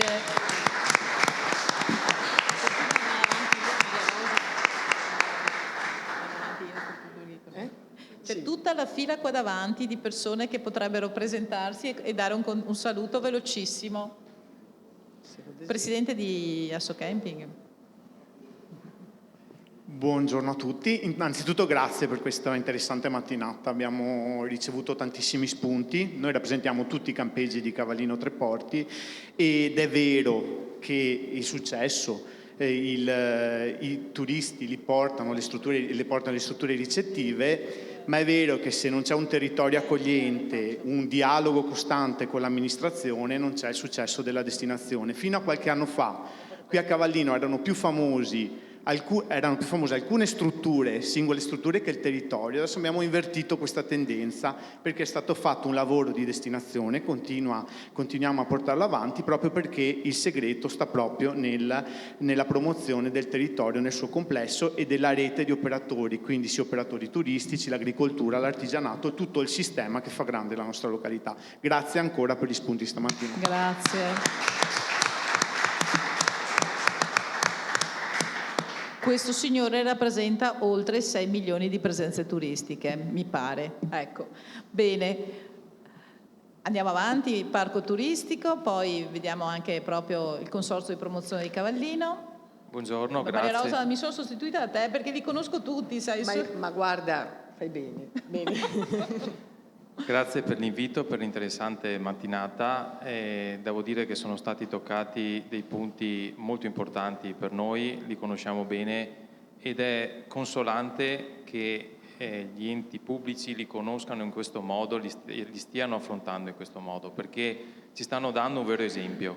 Io rappresento un consorzio di promozione ma che si muove in sinergia anche con altri consorzi che sono anche qui presenti, della spiaggia veneta, e effettivamente le cose devono essere affrontate in sinergia. Non possiamo più pensare che c'è solo una destinazione che parla per sé, ma la costa veneta deve essere rappresentata nella sua interezza, ognuno con le sue specificità. Difatti i problemi sono sia singoli ma anche comuni e quindi è importante l'esempio che ci stanno dando i sindaci affinché anche noi, quando ci troviamo di fronte a dei problemi che possono essere risolti con più forza insieme, venga portata avanti questo tipo di strategia. Quindi ringrazio i comuni per quello che stanno facendo. Grazie Mattia, poi c'è un altro presidente di consorzio, il presidente del consorzio di Caorle, e poi c'era però stamattina anche il presidente Pasqualinotto, che non vedo più, che è il presidente della rete di Venice Sense, c'era anche il presidente del consorzio di Bibbione, se non erro, c'era qualche altro presidente di consorzio stamattina, non mi pare, quindi vi salutiamo. Corrado, a te la parola. Grazie, buongiorno e grazie a tutti per l'invito. Sicuramente tutte le problematiche e i temi che sono stati affrontati stamattina sono basilari e fondamentali per la vita turistica. Leggo nel panel quello che è il titolo di questa giornata, che è stati generati dei comuni litoranei e di lago, ma sappiamo che il turismo sempre di più ha nell'entroterra una ricchezza in più di quello che possiamo dare noi come località turistiche, per cui la raggiungibilità delle nostre località è un punto focale, nodale in quello che è l'offerta turistica del mare stesso. Caorle ha un'autostrada, uno svincolo autostradale a 20 km che significano 20 minuti di strada. Purtroppo una strada che è provinciale, che non ha una fruibilità che potrebbe avere in maniera migliore, sicuramente da migliorare. Per cui aggiungiamo pure a tutte le argomentazioni quelle che possono essere anche l'entroterra delle nostre località, che ci serve come taccuino e come spesa anche positiva per quello che è la nostra offerta. Grazie. Grazie, io ringrazio anche le categorie della pesca che ci sono state e ci saranno altre occasioni per parlare anche di questo importante settore. Lascerei la parola ad Angelo Faloppa che si presenta. Sì, Angelo Faloppa, Presidente di Confcommercio. Io sposo tutti questi argomenti perché ne parliamo spesso assieme e quindi li condividiamo in tutto e per tutto. Faccio mie due considerazioni che sono state fatte questa mattina, che sono anche due cose che spesso non emergono dalle nostre discussioni. Una è quella dei leoni da tastiera e dei social, perché effettivamente quello che diceva il Sindaco Ormelao è effettivamente vero. Siamo bravissimi a danneggiare la nostra immagine per il piacere di poter scrivere qualcosa di contrario a tutto e a tutti, e questo ci danneggia tantissimo. L'abbiamo visto in questi giorni, qualsiasi cosa succeda viene amplificata in negativo per creare notizia, e questo è veramente dannoso. Il turismo ha bisogno, che abbraccia tutti, perché diciamo che abbraccia la filiera intera, anche l'entroterra come si diceva, ha bisogno di serenità, tranquillità, rispetto da parte di tutti, e questo purtroppo non avviene spesso. Ecco, questa è una delle cose principali. La viabilità, Sindaco, l'hai detto tu, è fondamentale. Quando poi ha detto prima il Sindaco di Lecise, il cliente arriva con le macchine dalle nostre parti, parcheggia, poi non la muove più per 7, 8, 10, 15 giorni, e l'inquinamento che fa il turismo rispetto a tutto il resto della filiera nel panorama nazionale è risibile nei confronti di quello che effettivamente facciamo noi. Quindi grazie della giornata e buon lavoro a tutti. Grazie. Io ringrazio immensamente tutti e vi aspetto ovviamente. C'è un successivo momento, dopodiché però, perché abbiamo la visita a un campeggio e poi la visita nel pomeriggio a Batteria Amalfi. Il campeggio che ci ospita è il Marina di Venezia. Mi pare che manchi ancora qualcuno. Ecco.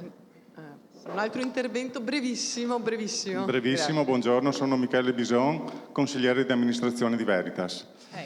Allora, mi è piaciuto tutto quanto il convegno, ho ascoltato con interesse ogni parola, però data la mia specificità devo portare a casa la relazione, devo portare a casa verso la mia azienda quello che si è parlato, e mi dispiace che si è parlato poco di progettazione sul servizio rifiuti, anche se comprendo perfettamente che è l'argomento spiaggiato che ci ha martoriato negli ultimi mesi.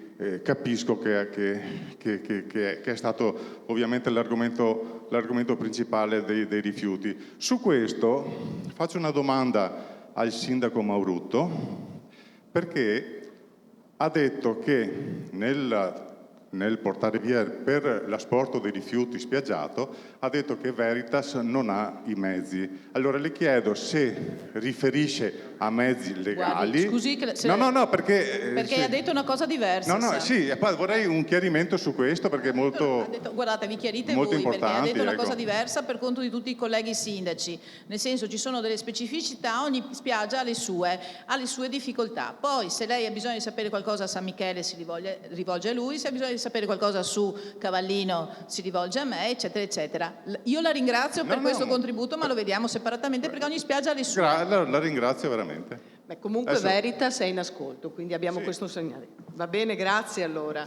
Chiamo il Presidente Mario Conte perché noi facciamo sinergia e saprà mettere insieme un po' tutte le osservazioni.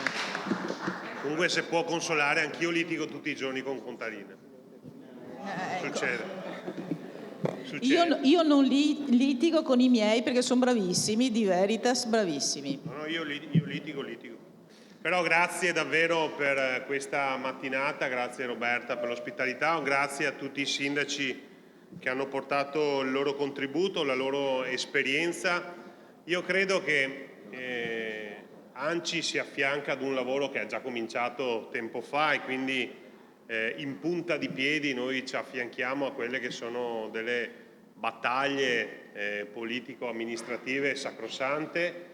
Quindi magari non si chiamerà più il G20 delle spiagge, ma ci chiameremo G560, perché tutti i sindaci del Veneto sposano convintamente quelle che sono le battaglie dei comuni litoranei, perché sono comuni nostri, sono comuni vostri, ma che ci sentiamo nostri, e ANCI Veneto ha il dovere di rendere comuni tutte quelle partite che possono portare ad un beneficio. Io dico che dobbiamo toglierci un po' quella pattina veneta che ci fa essere autocelebrativi, però quando poi è ora di andare a battere i pugni nei tavoli che contano, non abbiamo tempo, perché il detto "mi non va a combattere" dobbiamo dimenticarci.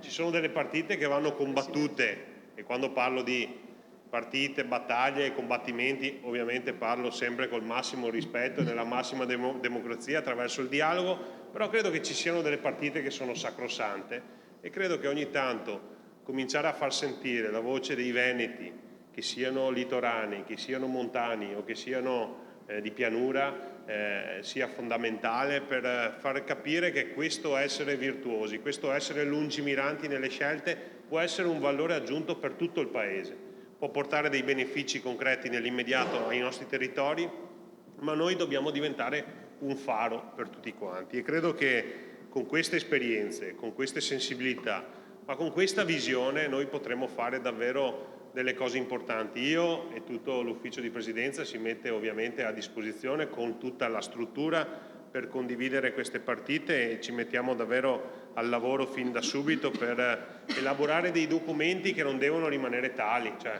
i documenti e i tavoli vanno bene purché poi portino a qualcosa, se no significa che c'è stato un bel momento di confronto che non ha fruttato nulla. E siamo anche in una fase caratterizzata dai grandi cambiamenti e credo che noi abbiamo tutte le carte in regola per governarli questi cambiamenti e non subirli. E agli enti superiori chiediamo semplicemente non di risolverci i problemi, ma di darci gli strumenti per risolverli, perché noi come risolverli ce lo abbiamo bene chiaro in mente, a volte ci mancano gli strumenti. Quindi ringrazio la Regione che è stata presente con assessori e consiglieri in modo assolutamente importante, ringrazio gli onorevoli che sono stati presenti e anche quelli che hanno portato comunque la loro vicinanza e magari non hanno potuto essere qui, però mi pare di aver capito che c'è davvero la disponibilità da parte di tutti nel sostenere. Sarà nostra cura anche responsabilizzare coloro che ci rappresentano in Europa di tutti i partiti, perché molte partite si potranno giocare anche lì, e ringrazio le associazioni di categoria. Sapete che i sindaci sono sempre a favore del territorio, cioè non esiste un sindaco che remi contro e quindi talvolta anche laddove possono esserci delle visioni magari leggermente diverse o discordanti è perché il punto di equilibrio che i sindaci devono trovare tra le esigenze di tutti e gli interessi di tutti si pongono questo come obiettivo. Quindi noi siamo aperti al dialogo, siamo aperti al confronto e siamo qui per costruire. Quindi grazie davvero di cuore a tutti, grazie Roberta che hai saputo poi fare anche un'estrema sintesi di tutti quei temi molto tecnici e pratici che caratterizzano il vostro agire quotidiano. Fatemi fare un ringraziamento al sindaco di Lazzise che rappresenta anche tutti i sindaci di Lago. Ricordo che questo è un calcio d'inizio, quindi non è né un arrivo e né un arrivederci. Da qui comincia un percorso di lavoro articolato, impegnativo, complesso, che però deve portare a dei risultati e quindi mettiamoci a lavorare, facciamo nostre quelle che sono le vostre partite e vedrete che dei risultati li porteremo avanti. Non dobbiamo essere autocelebrativi perché ci siamo detti 1000 volte a partire dal sottoscritto che siamo i più bravi, i più bei e tutto, dobbiamo andare a farglielo capire a qualcun altro e quindi se serve batte i pugni noi siamo pronti. Grazie davvero di cuore a tutti.